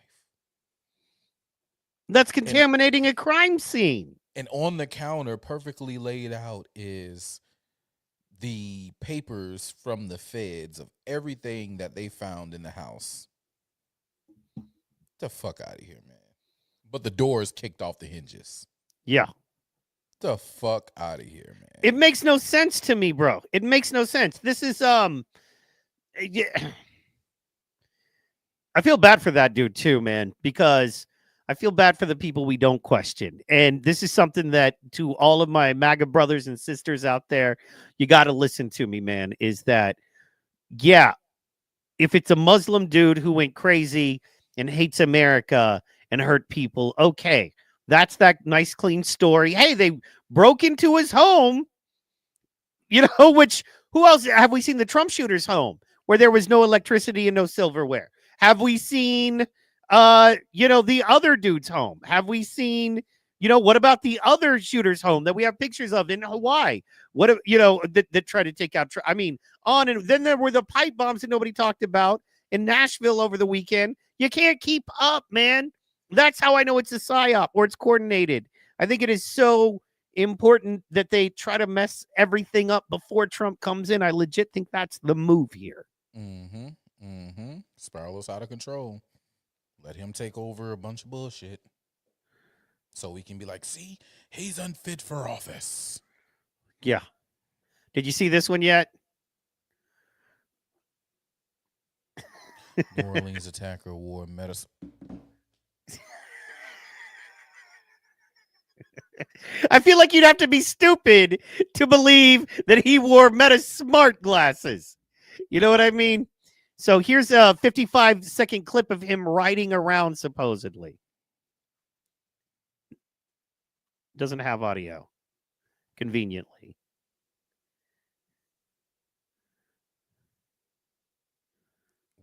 With the lovely FBI seal right there. You know what I'm saying? So believable. So believable. Man, see, that's what I'm saying. We want to believe crap, and we believe crap. Because come on, man. Give me one shred of evidence. If I was in court and I said that was you, do you think a jury would convict you based on this? I have evidence. Look, it was him on this bike. Come on, man. What are you talking about? Look at that. Look at that. And oh, there's a picture. Sure. They're saying the perpetrator of the deadly New Year's Day attack in New Orleans visited the Louisiana city twice in the months before the attack and wore MetaSmart glasses. Yeah, because no one ever visits New Orleans when they live in Louisiana. Why would you do that? There's nothing there. Like one of the most traveled tourist visited cities on the planet, but why would he go? So anyway, and you notice this is something I also wanted to bring up that I haven't seen too many people bring up. What was in the frame of the Cybertruck bombing? What was in that frame? Cooler, or it was a cooler or something. That's why I said it was just like that in the frame. To me, it did. It was cooler or luggage. Something was there. It was like a cooler and then like a briefcase stacked on top of it, I thought, or a smaller, what you call it. So anyway, yeah. So getting back to this, so you know, they're breaking it down. He died following a gunfight, right? So it's supposedly he's wearing a ballistic vest and helmet, yet no one saw him in that. There are pictures you can look up on the internet of him, you know, so. Wait. They said he was wearing what? Wearing a ballistic vest and helmet, the former U.S. Army soldier got out of the car and began firing at police officers, injuring 2 investigators said. Okay, that is such bullshit. Right. Well, where's the video of it? Yo, where's the video? Look, there are pictures of this motherfucker laid out dead on the ground. Helmetless. None of that. And they were even like, look, I know he may have committed like people were literally saying, yeah, we know he committed an atrocity, but the sun comes up at X time. He did this in the middle of night. Why is his body just laid out like this?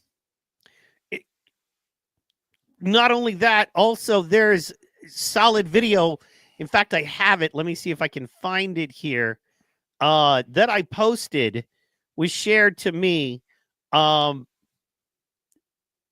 the truck, and the truck had the truck had zero flag waving from it. Let's see here if I can pull this up real fast since we're on this subject. So would have been recent. No. Oh, because I shared it. Because I shared it from a homeboy's page. Anyway, there was no flag. You know what I mean? It's too convenient. There was no flag on that truck. I don't understand that. Why is nobody questioning? Flag. There was a flag. I did see a flag afterwards. Like once it done came to a complete stop, the flag was there.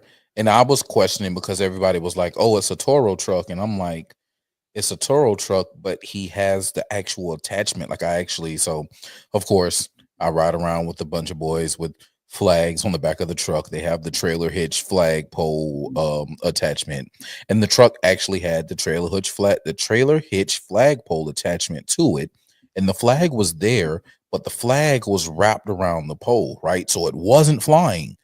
The flag wasn't flying. It was just a black flag wrapped around the pole in the trailer hitch, attachment. And this is me. So I'm like, damn, he has a Toro truck, but he went ahead and went out and bought the attachment to go ahead and put on this. Like, damn, this motherfucker was with the shits all the way. Like he bought an attachment to put on somebody else's damn truck. This motherfucker, wow.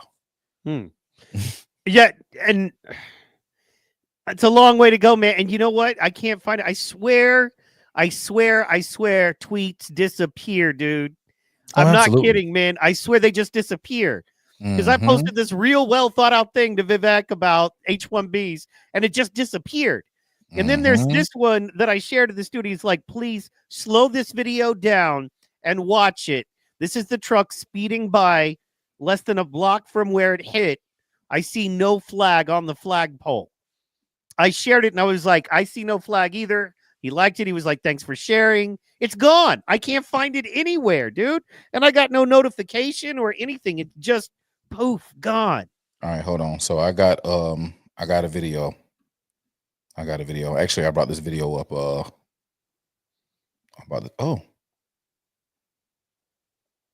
see, this is interesting. Hold on, wait a minute. There it is. All right, I got a couple of videos. Hold on. All right. I'm gonna play this one first. Oh, good God. So I played this video on Friday Night Flights. No, wait a minute. I'm going to do this. I'm going to do this. Add a little bit of this, and we here. What up, brother Anthony Hegler in the building. One of my video. Yeah. One of my least favorite Democrats, but he's still my fave. Hey, all respect, man. If he comes through this neighborhood, all respect. Hey, man, he's a supporter, man. He's a supporter. You know what I'm saying? We get in it from time to time. I know it's all love and fun. You know what I'm saying? But yeah, we actually we met with the Blexit shit. Yeah, he was in Atlanta. He was in Atlanta when Candace Owens did that fucking white girl shit. No, no, not when she pulled that shit on me at the White House. I don't think he was there, but he was there when she did her wedding video, bro. Like room full of conservatives, and anyway, she literally played her "I got married on a plantation. Here's the video" shit while we were in there. He was there. He definitely was there. That shit pissed me the fuck off. All right, I feel like slapping a ninja today. Hey man, listen, bro. Listen. All right. So this is the video this is the video I was talking about, actually. Oh, this is it? Okay, cool. Yeah. So I'm gonna slow it down, and you can see the flag when he shoots by. Here we go.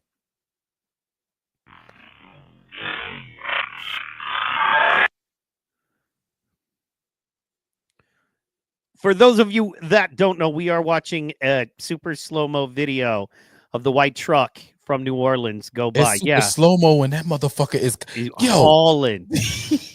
Hauling. He's got to slow-mo be in going that 100, and it's down a city like little alley street too, man. Yeah, So yeah. hold steady, dog.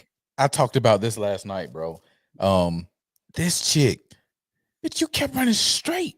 You're supposed to run this way. You running the same way he's coming. Good You will not God. outrun that truck, young lady. You're not outrunning it. Get to the side. Okay, let me play a little bit more. You can see it right there, though. Like you can see the flag right there. You see, like that's the flag. Right. Bring it a little closer. There it is. No, see, because it stays, bro. That's like a see. That's No, what I'm saying. It's wrapped around. It's like it's wrapped around. So when it comes to when the truck does come to the stop, like you can see that it is like wrapped around the pole. Like he didn't take the time to make sure that the bitch was flying like he wanted it to fly. I mean, he had other shit on his mind. Fair, but Get fair, you know. Oh shit, I did not mean to stop sharing it. Hold on, wait. Bringing it back because there's another video. All right. Okay. All right, here we go.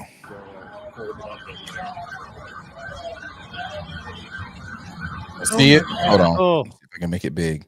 yeah, they're trying to. It looks like they're trying to resuscitate. Oh my Yeah, they're trying to reset. There's the flag right there, but it's wrapped around. It's wrapped around the flagpole. Holy shit. Damn. I said, holy shit! All right. Yeah, no kidding.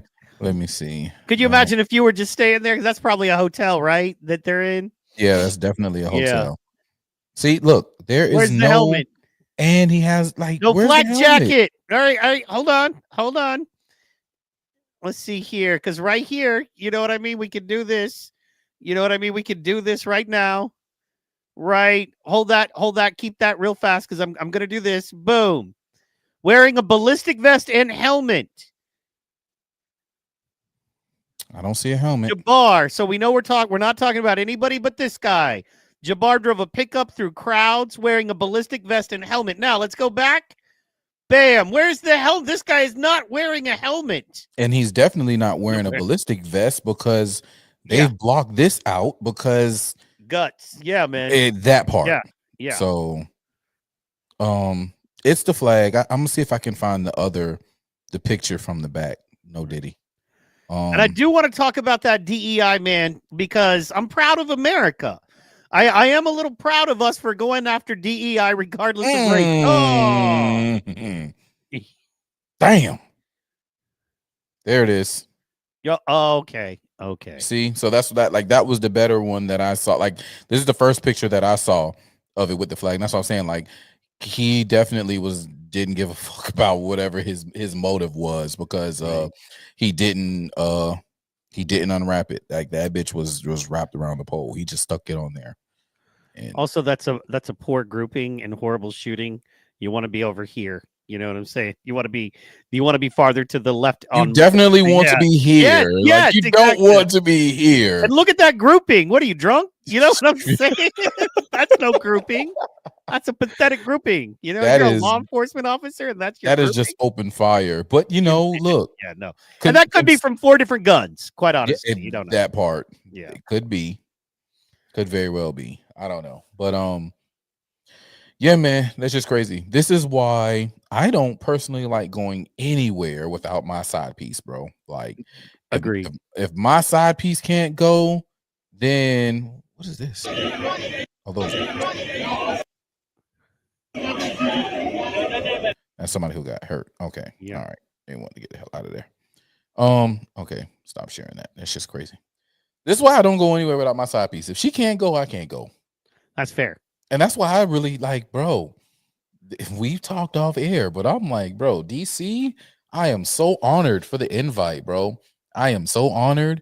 I want to hit the balls. I want to go have fun with my friends, but DC, I ain't gonna lie. Man, listen, wherever I go, Cannon Hotel gotta go. That's fair. Wherever I go, Cannon gotta go, man, for real. I can't blame you for that. And speaking of that, I'm looking for it. Where is it?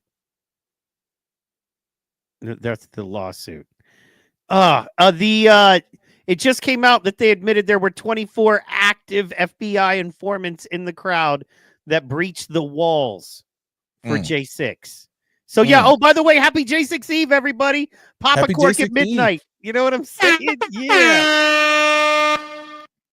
Let me see. Speaking of J6 and the people who was in there, let me see. Bring this up for you. I shared this earlier this morning. Shouts out to everybody watching over there on X. Yeah. X viewers going crazy. Look, it's just me. I feel you, man. I feel you. And that's why I'm like, oh, this is hilarious. Okay. All right, guys. I present to you. Man says, okay. Look, here's the thing about it's just me, is that we know he comes from a military background and he's a very wise cat. You know what I mean? I feel like he's the kind of guy that loves a winner, so he could just I bet he has a pipe. He smokes his little pipe and reads books on, the theory and breakdown of early constitutional authors, just stuff like that. So, and then he shares our stupid shit. But yeah, no, exactly. Oh, there it is. Yes. Thank you. Yes. You guys ready for this? Yes. On the eve of Gen 6, I present to you Insurrection, the musical.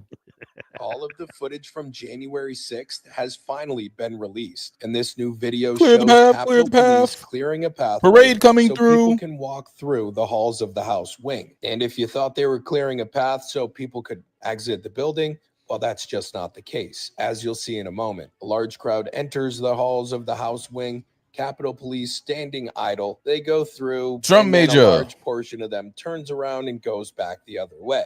Capitol Police did absolutely nothing in this portion of the video to deter them. All the footage was released after House Speaker Mike Johnson kept his promise to the American people. In a statement on his official X page, formerly known as Twitter, Speaker Johnson stated the following: "Today, I am keeping my promise to the American people and making all the January 6th tapes available to all Americans. Now, I will be combing through every second of the new footage over the next few days, and I'll be posting all the important highlights. So if you want to stay updated, be sure to hit the follow button." Wow. I also posted a link on X so you could check out the footage for yourself. It's a parade under the same username. Come on if you in. Feel like digging through. Look at that hours cop of walking footage. right with Let them. me know what you Cop think walking about right this new with footage that's been released in the comments, and why you think it took so long for it to be released. Are these the cops that testified they were in fear for their lives, so they didn't try to do anything? I know, right? Look at that. That's literally what these guys did, because this was the peaceful side where they literally opened the doors. You know what I mean? Look at that. Look at that. Yeah. And they testified they were in fear for their lives, so they held back, basically. They literally testified they held position as they were in fear for their lives. Yeah, I see more. Woo! We walked down to that end of the hall, guys. All right, let's turn around. Let's go the other way down the hall. Exactly. Woo! It makes no sense. Woo! Got my phones out. Look at the police. Police waving at me. Look at her. She looking like she wants to risk it all. Mega penile. Woo! Yeah, absolutely, man. Have you ever tried to get on the teacups and there's you know what I mean? A fat lady with 6 kids in front of you, especially if they're mixed kids. It's exhausting, bro. I'm just saying. So, so we just gonna keep it going. This right here. Have you heard about the conference that's going on? Which conference? Tomorrow, the J6 conference. J6 conference? I don't know anything about a conference. I know the confirmation is tomorrow.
Not without its grifters.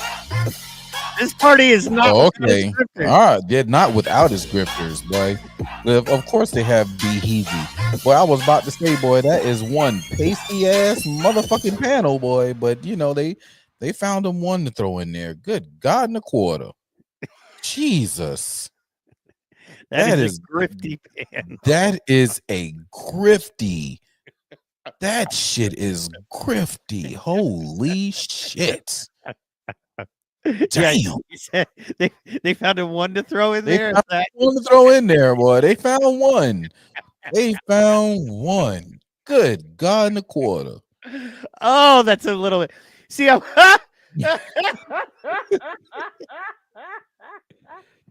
Jesus.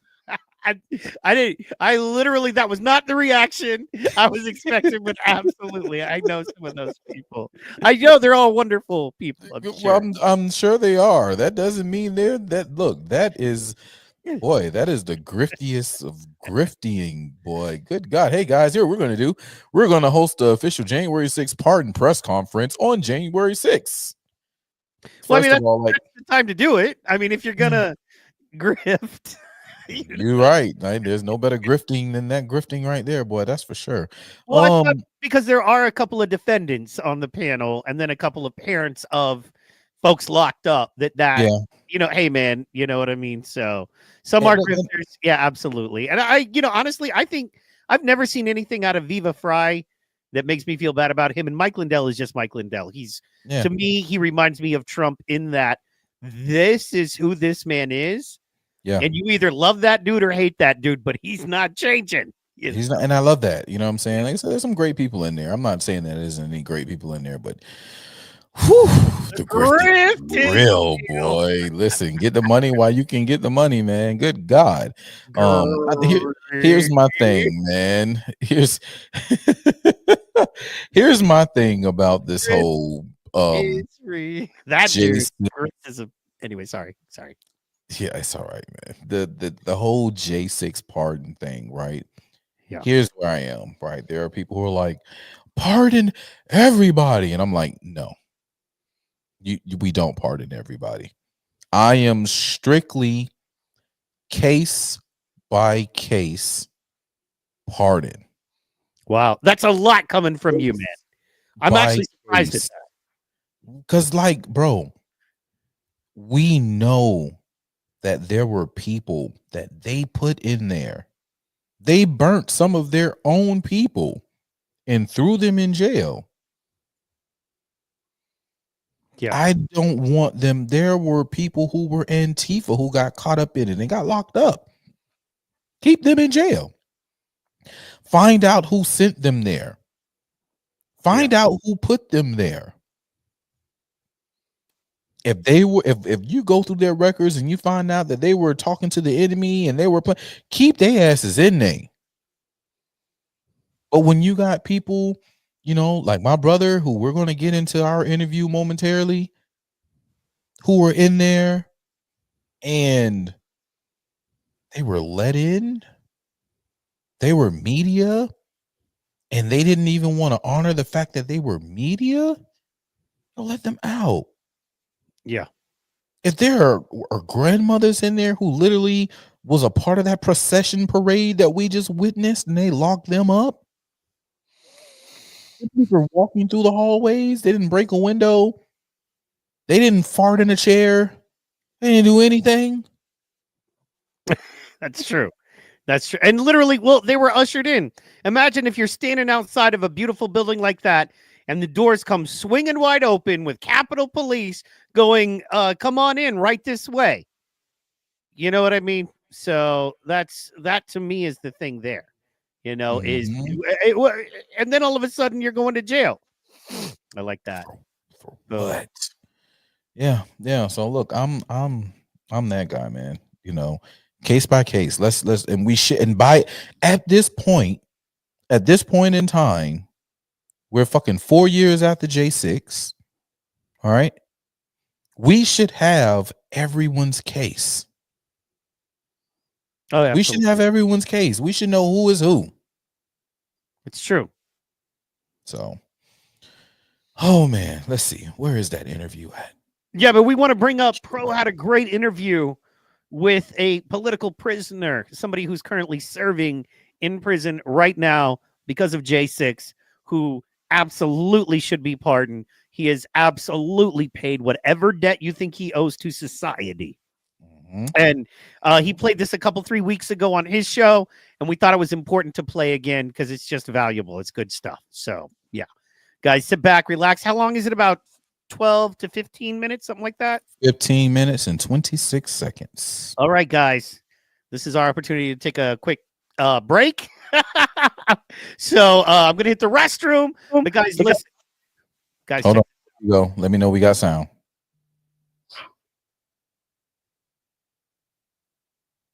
Hello. There we go. Perfect. Perfect. From Dominic Fox. an inmate at the Washington, D.C. Central Detention Facility. To accept this call, press 0.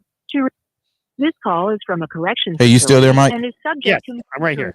Hold on, wait a minute. Before you do that, I need you to put something on the screen for me. Absolutely, I'm down. All right, give me 2 seconds. That just looked exciting, and I thought, in case somebody was scrolling by, you know what I mean? I got you. Let me find this. Hold on. Oh, that interview was on 12/6, so that means that picture should be For the guys, for those of you that don't know, go to Protocol's channel on Rumble and subscribe. And it was called the Con Air episode. It was Con. Yeah, it was Con Air. It was a great episode overall. And this is when this interview originally debuted. It's just so valuable because let me ask you, if you're listening right now, I've got a question. Drop it in the chat. Feel free. When was the last time you literally heard an interview with a J6 prisoner? We talk about them a lot. They're used a lot as political pawns, as political dollar bills, y'all. Chips on the table here and there. But when was the last time you heard from somebody sitting in prison right now because of January 6th? You know what I'm saying? It's just me. I already came through with the episode. Yep, look at that. That's my boy right there. Holy shit. I'm trying to hold on, guys. My man told me specifically he liked this picture and he needed it up whenever when I was doing the interview. And for some reason, this damn picture does not want to present itself. Where are you, Mr. Box? This is crazy. This is pure, unadulterated craziness right here. Oh man. You got to blame technology for all the stupid shit that technology does, because if it wasn't for technology and its stupid shit, then we wouldn't be dealing with the shit that we deal with. Agreed.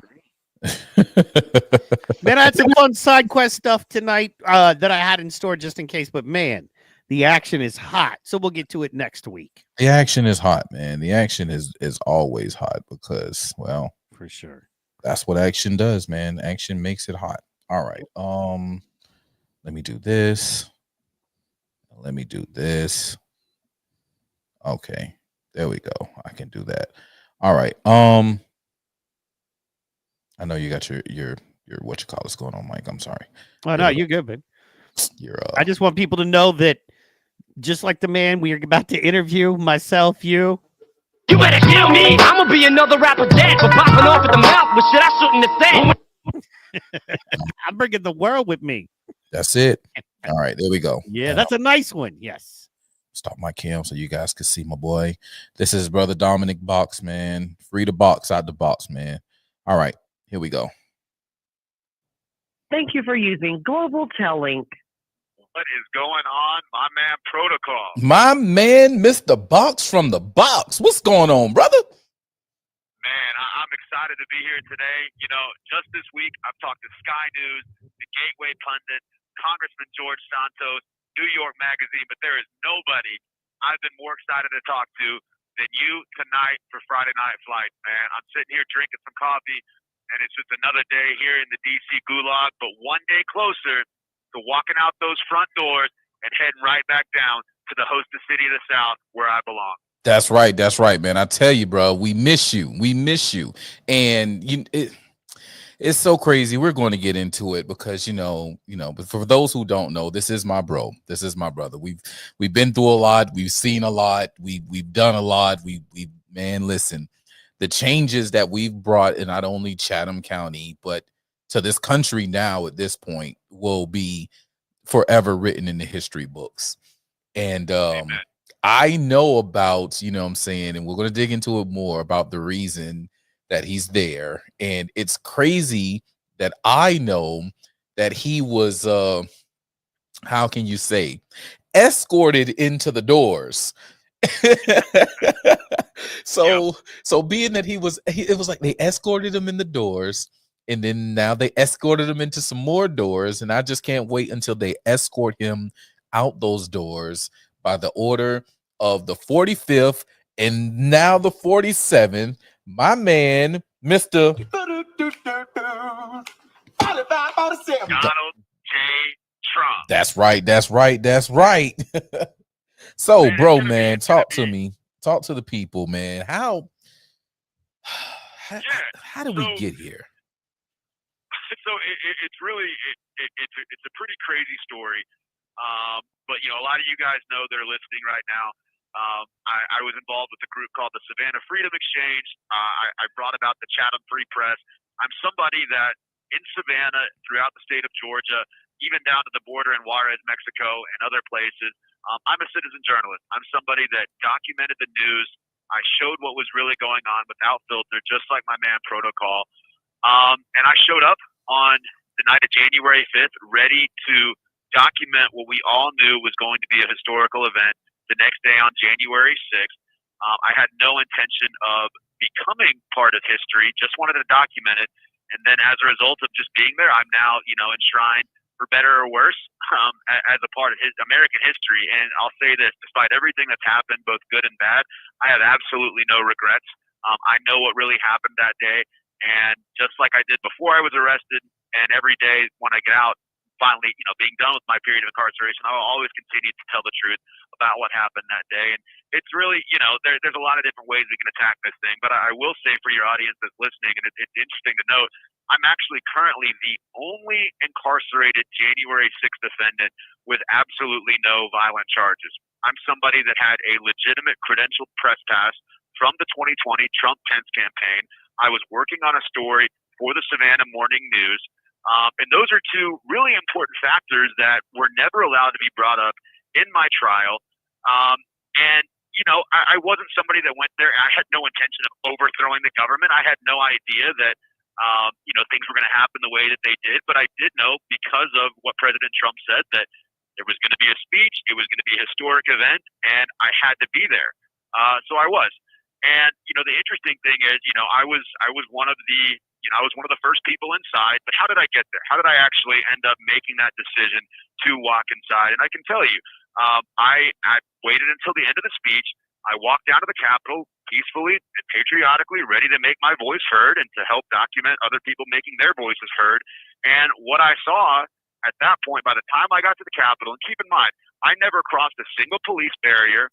I was never told to slow down, stop, turn back, or go anywhere else. I was literally able to walk directly up to the steps of the Capitol. And when I got there, almost immediately, I looked up, and this is actually, Tucker Carlson has this on video, and it's on a couple of the January 6th documentaries.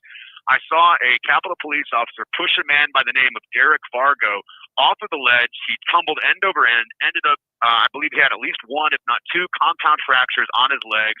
And right after that, the police began indiscriminately firing OC spray, concussion grenades, pepper balls. And I literally, on camera, I have the recording myself saying, well, I guess we're going to die today. I better get this all on camera. And I made my way up the steps. I looked back, and as far as the eye can see, the streets were filled with the red, white, and blue. And I just made my way up. And the way I try to describe to people is, people think, oh, we had, everybody had to fight through the cops to get up to the steps or to get to the doors. It's not true. A lot of what you guys see on the outside are very, I'll say, selected clips from the media. They like to show areas of the Southwest Tunnel where there were a lot of, and I'll never be one to sit there and say that, violence didn't happen that day because it did. There were certain areas of flashpoints where, there was some hand-to-hand action with the police, but that didn't happen in a vacuum. I saw wanton aggression, unnecessary violence from the police to peaceful protesters. I saw women being beaten. I saw people being shot in the face with pepper balls, people who were just standing there chanting and taking pictures. So I make my way up to the steps. The doors are wide open. I was actually right by the infamous Q shaman. Walk through an open door. I'm there for a couple minutes, videotaping, documenting stuff. I walk out. I go back in. They say 2 other times. The only one time did a police officer say, hey, you probably don't want to be in here. They, meaning Congress, are already gone. And I said, okay. Took a couple pictures and walked out. Left, went back to my hotel. Got some good footage. And then flipped on the TV in my hotel room and saw, oh my God, it started to become the insurrection narrative, and that wasn't what I saw. The leftist fake news media likes to, crack on President Trump for saying it was a day of love. And that's what I saw. I truly and genuinely saw, I graduated from the University of Arkansas, go Razorbacks. I know what 100,000 people in one area looks like.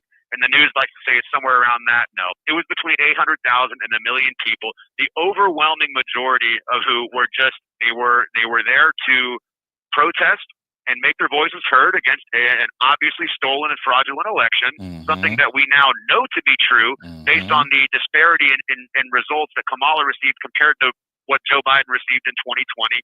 That's a whole other topic we can get into. But I saw between 800,000 and 1 million people peacefully and patriotically making their voices heard. And then almost immediately on the news, they were running with the insurrection narrative, saying we were trying to overthrow the democracy and take over the government. It's absolutely not true, and it's not what I experienced. But ultimately, I end up, I fly back to Savannah the next day, almost immediately, despite Baden Nissan knowing where I was at, what I was doing, and why I was going to D.C. They received, from what I was told, over 230 phone calls in 24 hours.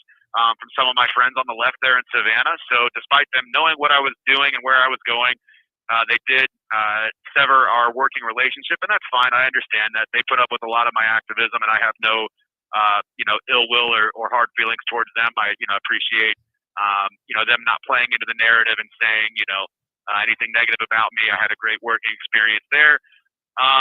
But almost overnight, I was being called a terrorist. All of my social media accounts were being overrun. I had people sending, just death threats to me, to, everybody I was associated with. There were people protesting outside my, I lived in a gated apartment complex at the time on the south side of Savannah. And I actually happened to live very close to a well-known local liberal activist who I won't name, but I know for a fact that, that individual was responsible for some of the negative response that I received, and it's okay. I play in the game, as you know, protocol. We both attended and helped organize the Save the Children rallies, the Stop the Steal rallies there in Savannah, and we're tough. We play the game. We know the rules, and turnabout's fair play. I'm not mad at any of those people. It was certainly an interesting thing, and anybody that can say they were like tangentially associated with a January 6er, it gave them, open season to say what they want, and that's okay. But the interesting thing is, so I lost my job.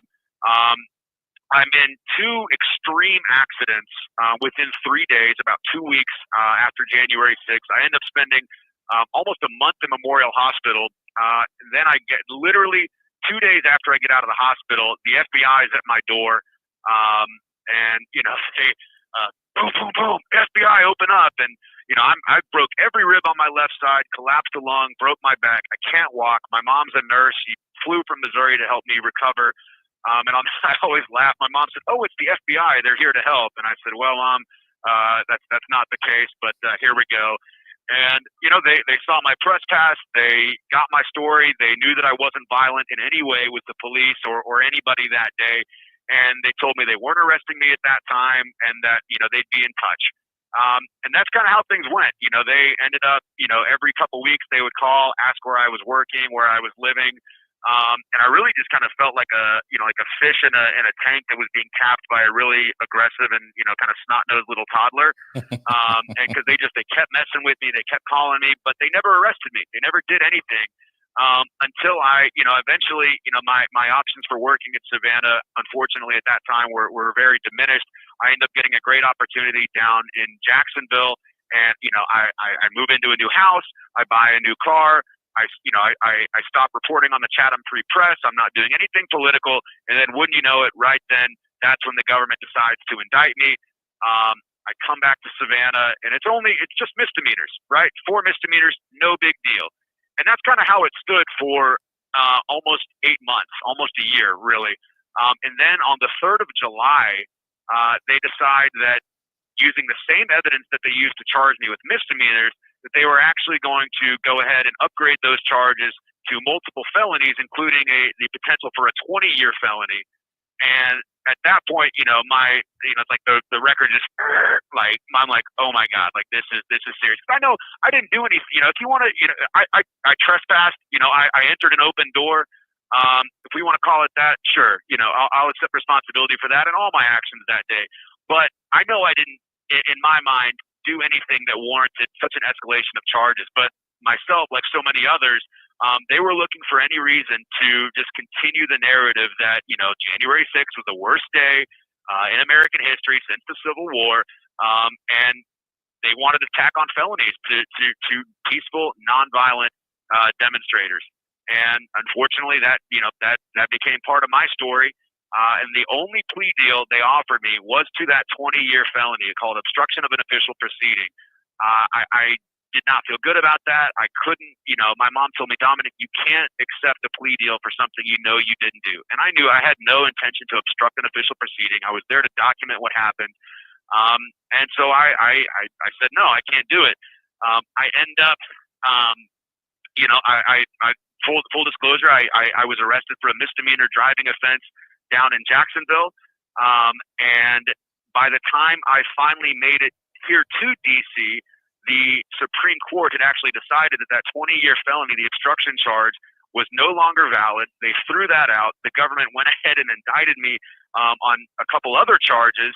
And now for the last 16 months, I've been sitting in jail waiting for a resolution of my case. And I was actually found guilty of 2 counts of felony civil disorder and then those 4 original misdemeanors.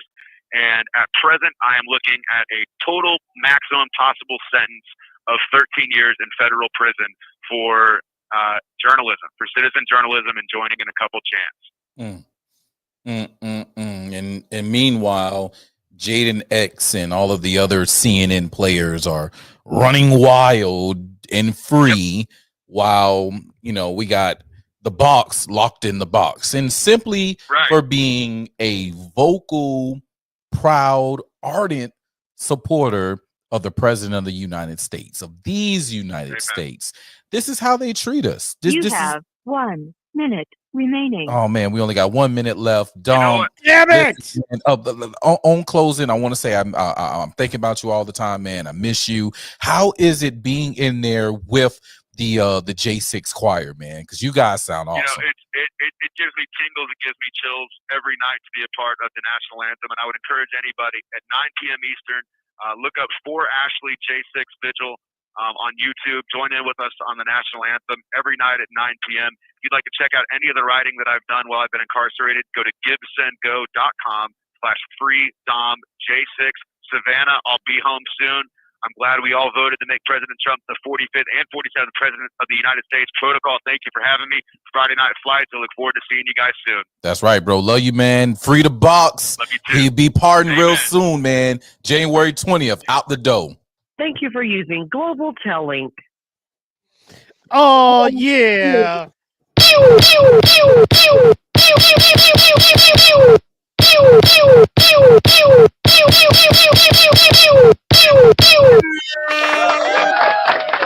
My man gets all the pews, all of them. What a great interview. Thank you for doing that. It was so important. And how much respect do you have for a man that's like, yeah, I could have taken a plea. but I'm doing this instead. That's a bad man. That's a tough man right there. All respect. All respect. This was a Stop the Steal rally that he was talking about. Yeah. I'm gonna bring it up. We had we were in downtown Savannah. Can you see it?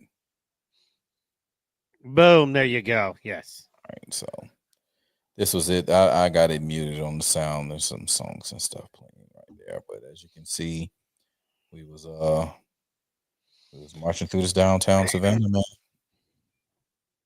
You know? Yeah. You might I love the graphics, by the way, on that. Good job. Whoever you may did those. see a familiar face sometime soon. It's only a little 2-minute, 42-second video. Oh yeah, I know that guy. Yeah, man. That's my man Dom speaking right there. And Why you always gotta look so scary? Every video you're in, you look like you're about to so that rob was some- bad. Hold on. Look, you think look, hold on. Let me see if I can find me right quick when I was talking. Let's see. That's him. There I am. Yep. I don't know if you can tell. Yeah, I'm a pretty- Strizzax. Yeah. yeah, big time. You know what I'm saying? You're literally giving a speech while strapped. You know, I mean, you know the shit I would be talking if that was me. I'd be like, "Fuck you, fuck your mama." Hey man, That listen. Let's see if I can. Let's see if. Right. So we have an uphill battle, right? The media has done an amazing job. I'm a DJ. I can tell you how entertainment and media control people. Let me say. Turn off Fox News. Yeah, man. We was out there, man. Woo! What's up? Keeping it real. That's how I tell people. We're like, oh, you can't walk through the city with your gun showing. Bitch, do you know who I am? Watch me. I do what I like. You know what I'm do what I saying? like. That's what I'm saying. I do what I like. Yes, sir. I do what I want. You do what you can. Now you're gonna be impressed with this bridge. Watch this. So, you know, as you know, a lot of stuff is coming up right now. You're deep into this. You know what I mean? The J6ers, the illegally held prisoners, a lot of the censorship, a lot of the stuff that happened there. And bam, I don't know if you saw this. I might have to make this bigger. Let me see. I might screenshot and make it bigger. Give me 1 second. I figured that out. Instead of trying to make it just, you know, do the thing, I can screenshot it and then zoom in a lot easier. You know what I'm saying? So let me bring it up here. Okay. Where'd that zoom go? That looks like my favorite letter of the alphabet right there. Damn sure looks like my favorite alphabet. Yeah. letter. So, Army, what's up? so you see, oh, it makes you open it. That's not frustrating at all. Zoom in. Switch screens. There we go. All right. My bad. It's all good. Yeah. Let me do that. Hold on.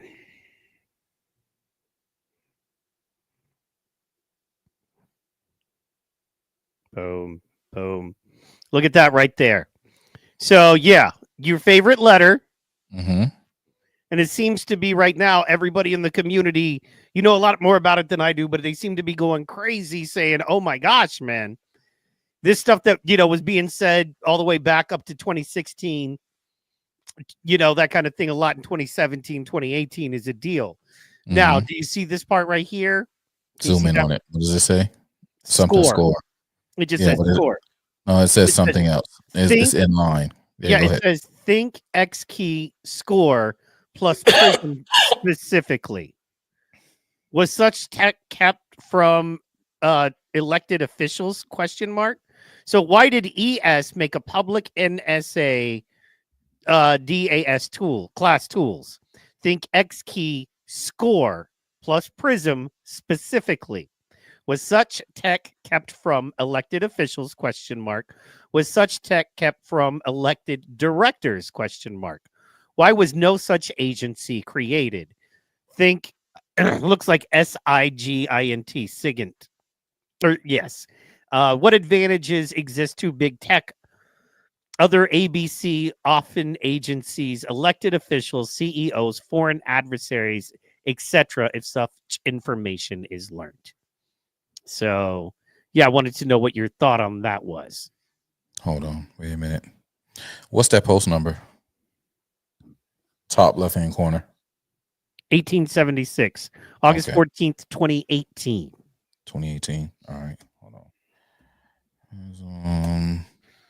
And guys, hang in there with us right now. This is like one of those mystery movies where hang in there. This may not make much sense right now, but the idea is there were people talking about everything going on now years back. Now we're leading this into the fact that if you're not aware and you don't know, Elon Musk basically just recently, I'm talking within the past couple of days, has announced that he is changing X. He is changing the social media platform. He has come after and he is demonetized and deleted, but he's also demonetized a lot of folks. Now, my issue there is that while I disagree and think a lot of these people are downright scum, I mean, 100% awful people, the whole reason he took over X was freedom of speech. Now he's making the same freedom of speech does not equal freedom of reach argument that X made, that Twitter, excuse me, Jack Dorsey and Twitter made the exact same argument they made on the Joe Rogan show. And Vijaya Gotti, who basically was running this stuff, I mean, you know, Jack was kind of just like, you know, living that good life. However, Elon is now, you know, concerningly, maybe possibly gone over to the dark side. And in addition to that, any editing, here's the thing, man. In a country of 400 plus million people, you're going to have a bunch of jerks. You just are. You know what I mean? I had to go back and look at that too. Holy fuck. All right. Okay. So, tell me that post number again. That post number is, where'd it go? Top left. Yeah. Oh, wrong thing. Well, I'm sharing the darn thing. Let's see here. Sorry about that. It's all good. Let me see. Can I?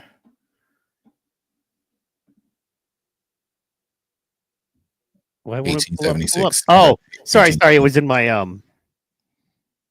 1876, August 14th, 2018. Yeah. All right. So, ES is oh shit. Stop. Get out of there. ES is Eric Schmidt. Hold on. And I'm going to break this down in just a second. Give me a minute, guys. Okay.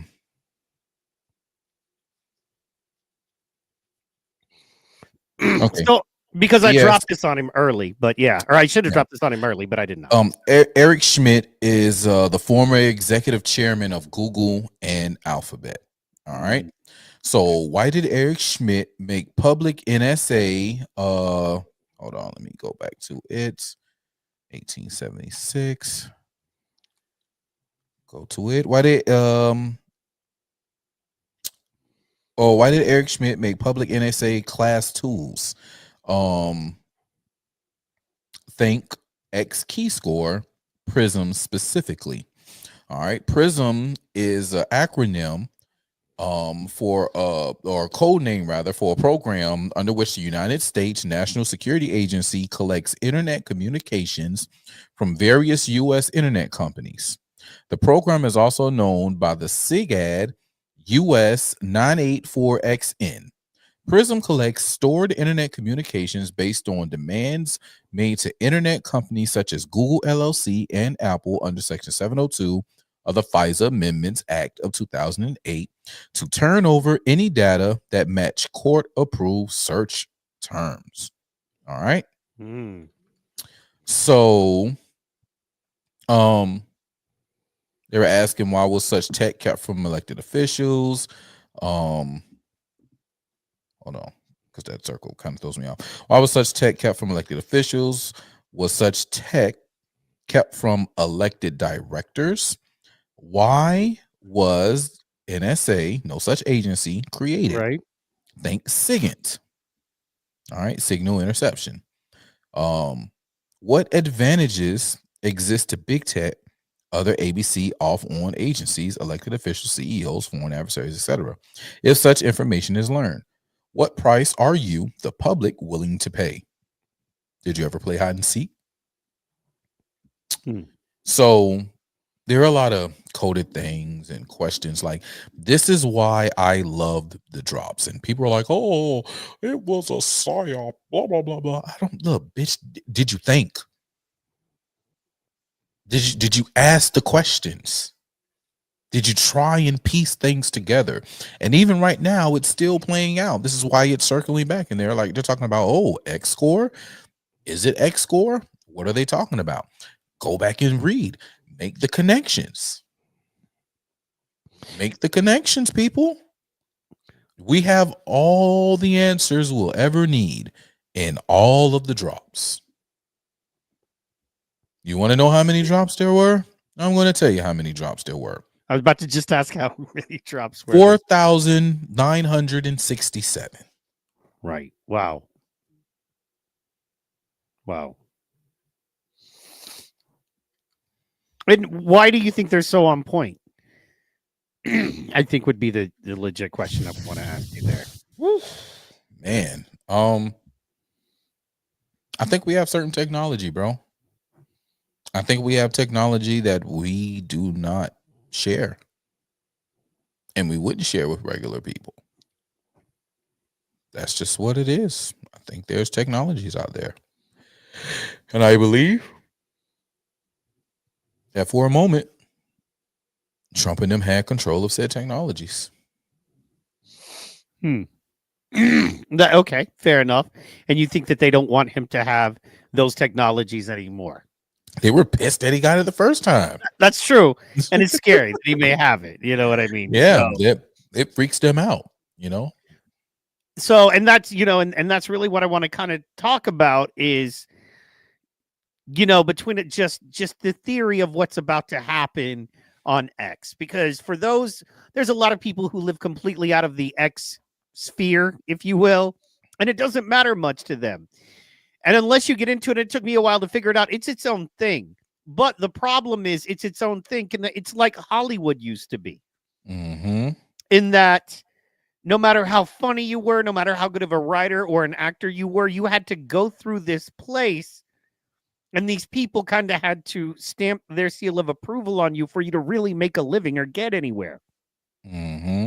Now that's X. Legit, that is X. But you don't have to take my word for it. I'm just saying, look around. Who's on whose show? It's a big, for lack of a better term, it's a big circle jerk. It really is. The bigger of the influencer, which what a gross term, by the way. So if you're so dumb that you're looking to X for somebody else, and it's like, oh, more people follow them, so they've influenced me. Stop it. Make your own decisions, people. But however, past that, it's hard for folks. Thing. Yeah, no, it is, man. I'm that's surprised. So. That's the celebrity class, bro. That's what they're there for. That's what the celebrity class is there for, to influence people. Damn, you got me on something now. Now I gotta go. Now I'm going to be doing it tomorrow. I'm going to be searching. Elon Musk was mentioned in the drops. And I got to go through them damn drops and find out where he was mentioned and what he was mentioned about. But you know, that's what they create the celebrity class for, is to influence people. You know, we talked about this a couple of weeks ago. I don't know if this was on Rumble or if this is on Friday Night Flights, but why do the Super Bowl commercials get paid so damn? Why are those slots so much? Right? Because they know so many people are watching. And out of those so many people, they're going to be influenced, whether it's to go watch the movie, whether it's to go eat the new Doritos, whether it's to order the new pizza, or whatever they pay for that, get the new iPhone, whatever it is. They pay those millions because of that particular influence class. And now the new celebrities aren't just the singers and the actors that Hollywood gives to us, but we're the new celebrities now, right? It's true. Which is why we're being labeled as the quote unquote influencers, because we have the people tuning in and listening to what we say. I don't disagree. I still think it's a gross term. It is a very gross term, you know. It is a very gross term, but you know, influencers. Jesus was an influencer, man. Oh, well, and everybody's an influencer, no matter what. If you're in a group of friends, you influence them on some level, like it or not. I love the saying, "You're the sum total of the 5 people you hang around the most." I love that. However, what concerns me, man, is that now there's scores. And they're playing games with it. You couldn't get one. A lot of people could. I got a 65. I'm like, I thought I was more positive than that. So anyway, bro, that shit is crazy, y'all. We talked about this earlier, man. Me and Mike was on the phone, and I seen everybody talking about their little X scores and their Grok scores. So I was like, shit, let me go see about my X score. Let me go pick up my Grok. Oh, we don't have anything like that. But if we did, here's like, what the fuck? How? And then I get like this absorbently high number. Like, it is wild, man. Oh, you got a number finally? Oh no, yeah, they gave me a number. The number was on it. Oh, that 100. Oh yeah, that as an example. 75 out of like 100. Yeah, they would. Yeah, they didn't. Yeah, you don't actually have one, but if you did, that's what If it would I be, did, right? that's what it would be.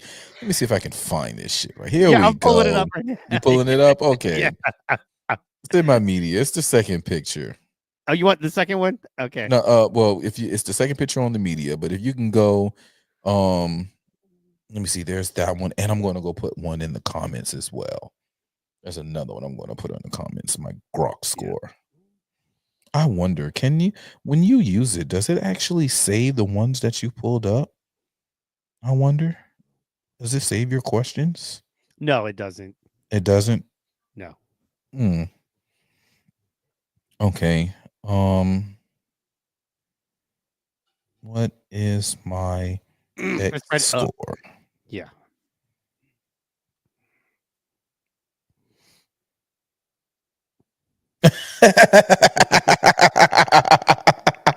What does it say now? Based on posts found on X, your X score would roughly be around 38 out of 100. This score reflects This score reflects a balance when your engagement is appreciated, but the nature of your posts and interactions might not align well with the platform's current emphasis on positivity and community norms. Now, this is interesting. Let me go ahead and screenshot this, because this is a lot more interesting than the one that I got from them earlier. Where is it? Let's go here. You got it. Yeah. All right, let's see here. All right. No. Your X score is not publicly available. Wait a minute. I'm going to it right now because you guys got to see this one. Damn. Hey, Nessa.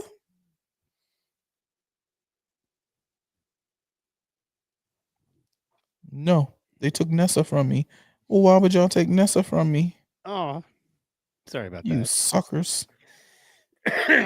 All right, let me see. There's my profile. There's my media.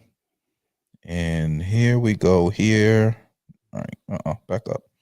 All right, let me go put this in a comment. All right, let's see here. Let's say, for the sake of fun, here we go. All right. Go to my comment section of that post. Go to the post itself. All right. They didn't post yet? Let me refresh. I got a lot going on. I'm rocking my computer right now, right? So yeah, it's been humming for a minute. So humdinger. There it is, 24 seconds ago. Yep. Look at this shit, guys. Let me take my camera down so you guys can see this bull cockamamie. Oh, now Mike's in the way.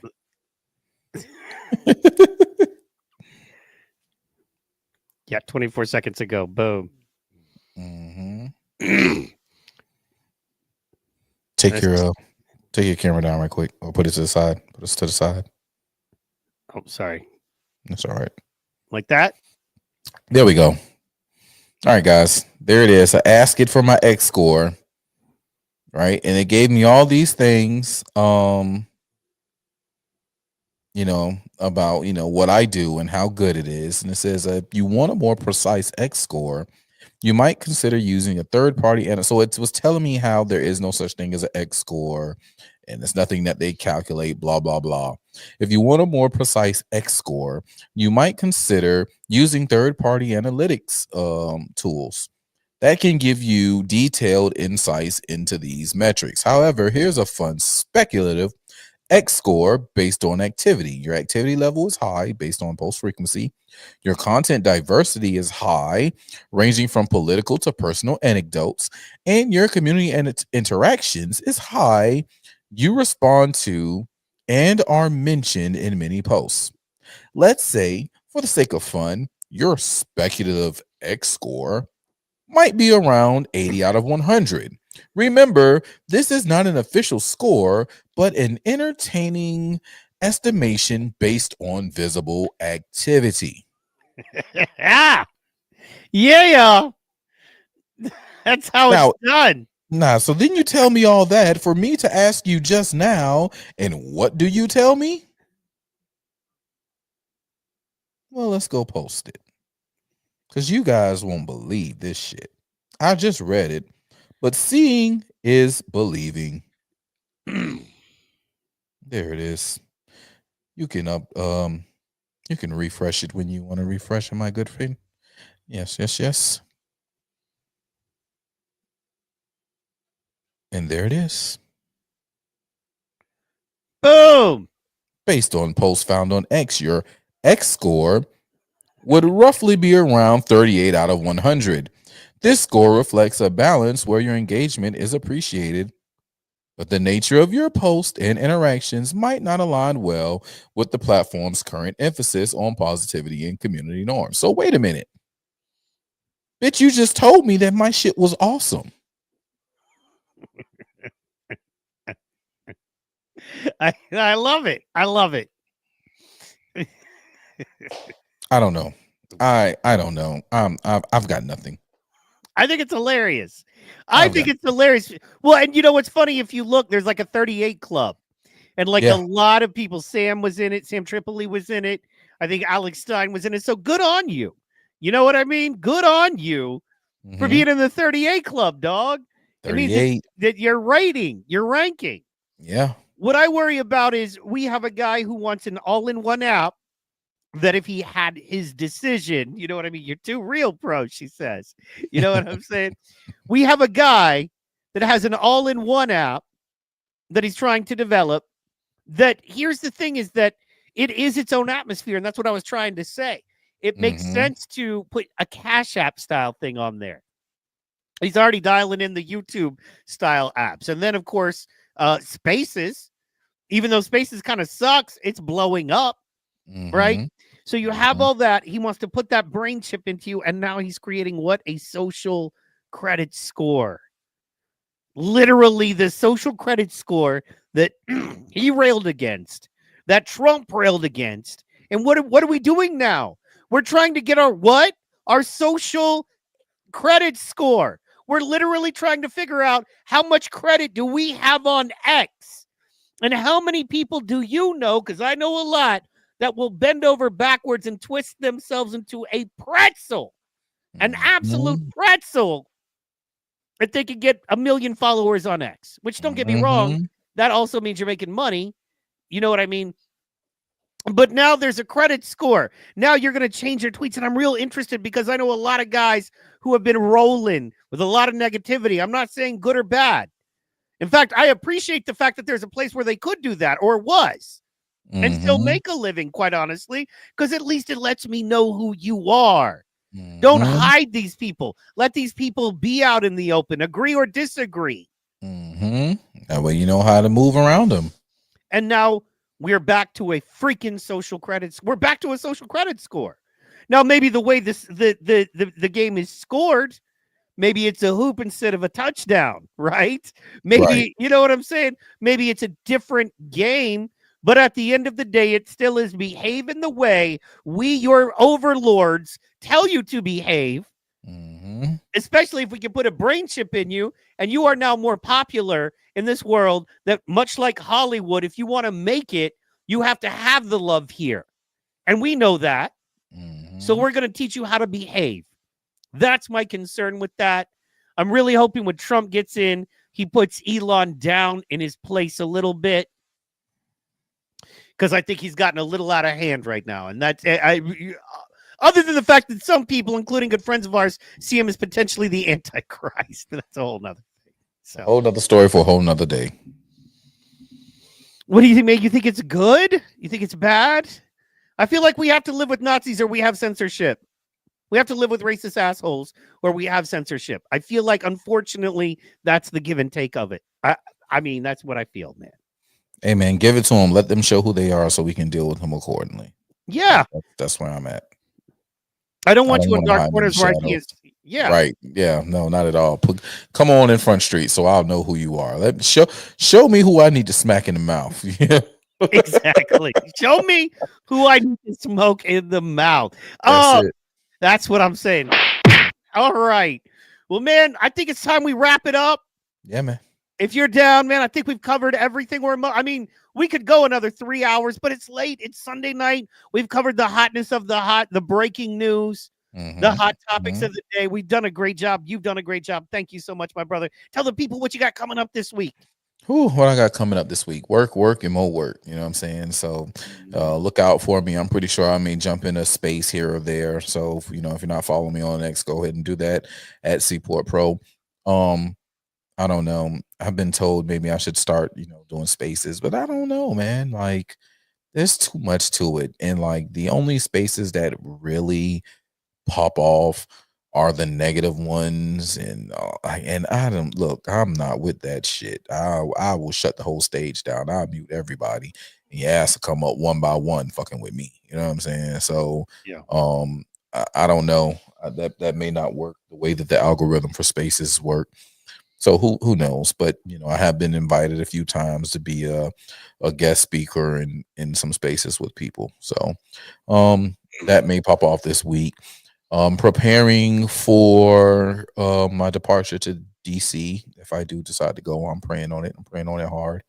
To go and enjoy myself up there for inauguration. Yeah, that's pretty much it. Getting ready for Friday night flights. Trying to see what kind of stuff pop off. We got to dig deeper into Paula Wallace, who's the founder and president of Savannah College of Art and Design, who also received a medal from Biden this past weekend. And there's a lot of news, floating around now. Black people who are sucking Biden's dick are like, they don't like Paula Wallace because SCAD is, forced displacing a lot of people in the city. So they're going from sucking Biden's dick to now she's getting an award from Biden, and now they're all like, huh? Like, yeah, dumbass. Now you realize who the fuck you're dealing with. But anyway, so we're gonna go deeper into that, and there's a few other things that we got going on. Also, I went. I wonder if I can find this picture right quick before we get out of here. God damn it! I should have did this earlier. I'm so sorry. I went in. So friend of the show, who's now the come on, man. The newly elected. No, y'all didn't do. Oh, okay. I was finna say, I know y'all didn't do that. Woo. I pulled up Facebook and it was like log in. And I was like, wait, what? That's what happened to me last time, guys. That's literally how I lost my page the last time. Speaking of, I need to download my Facebook page. That just reminded me that I need to do that. Our sheriff just got we just got a new sheriff in town, and our new sheriff is a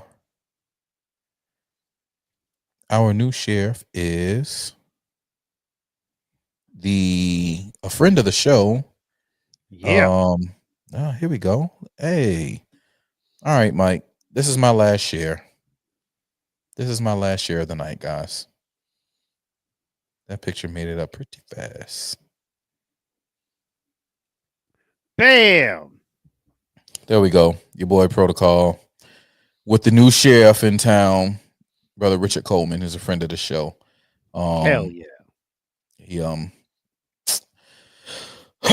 excuse me, he was recently inaugurated December 28th, first black mayor of Chatham County history. So there's that. And he did his first annual ride around or rollout yesterday. Him and the sheriffs, they did a nice little caravan, different sides of the county.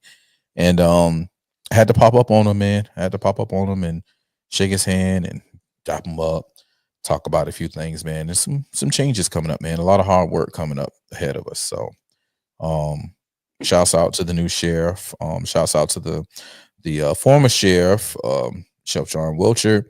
I pray that he had a little health scare during the middle of the campaign this past year. So I hope he's able to bounce back and get back in good health and make some things happen. So, but we're there. Pro is everywhere to be. You don't see some of your other quote unquote influencers and podcasters doing the shit that Protocol do. Yeah, I said it. I said that shit.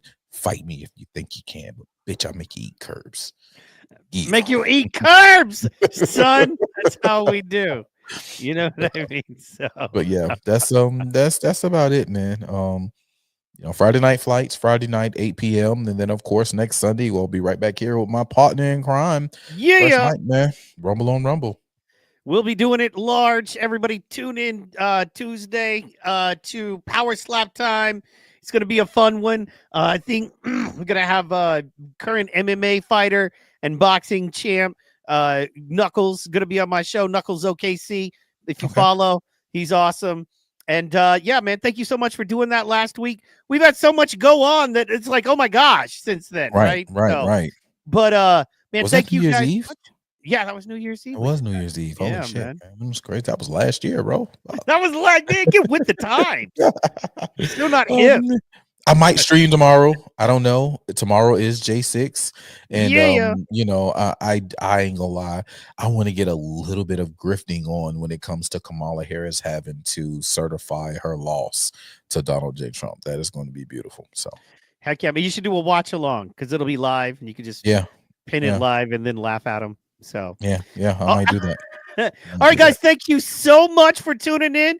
This has been Rumble on Rumble number 53, Too Much to List, but I think we got through it. I think we kept it interesting. We dropped a lot of info. We still got stuff in the pipe, but hey, man, it's time to chill. It's time to let everybody get to bed, get some rest. It's cold. It's dark. Monday's early for us working folk. So, guys, thank you so much for tuning in. We appreciate you. Remember, it's Seaport Pro on Twitter and Seaport Pro on Instagram and Protocol on your Protocol on your Rumble. I'm sorry. Yeah, Protocol on Rumble. I am at C Hall Chaw Comedy. Thank you guys so much. Chaw Comedy? On CHALL. Chaw Comedy. It's supposed to be C Hall Comedy, but it's Chaw Comedy. Chaw. With Chaw. Chaw. I'm kicking it with Chaw Comedy. Keeping it with Chaw Comedy. Hey man, I just want you to know, bro. On the way out the door, everybody, as he gets ready to press the end button, this is the theme for 2025. We can't hear it. You can't hear? Why? Why? Okay, here we go. This is why. This is probably why right here. This is probably why right here. I feel like slapping. Yeah. I feel like slapping a nigga today. I feel like slapping a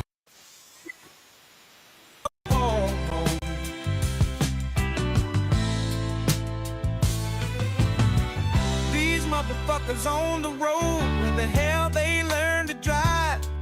Jive turkeys at my job, about to get a cool, cold, mean five. Should've took the day off. Might slap my boss, my own damn kids pissing me off. As if I hadn't had enough. Chipotle fucked my goddamn order up. I'm fed up. I had Chipotle tonight and they damn sure fucked my goddamn order up. No. I feel like slapping a nigga today. Whoa. Good night, everybody. See y'all next week. That's the jam, man. I love that song, man. That's AI. That is fucking AI, bro. Damn. We gotta do some AI, man. We're gonna do some AI, bro. Hell yeah. Ladies and gentlemen, thank you so much. Good night. Good night.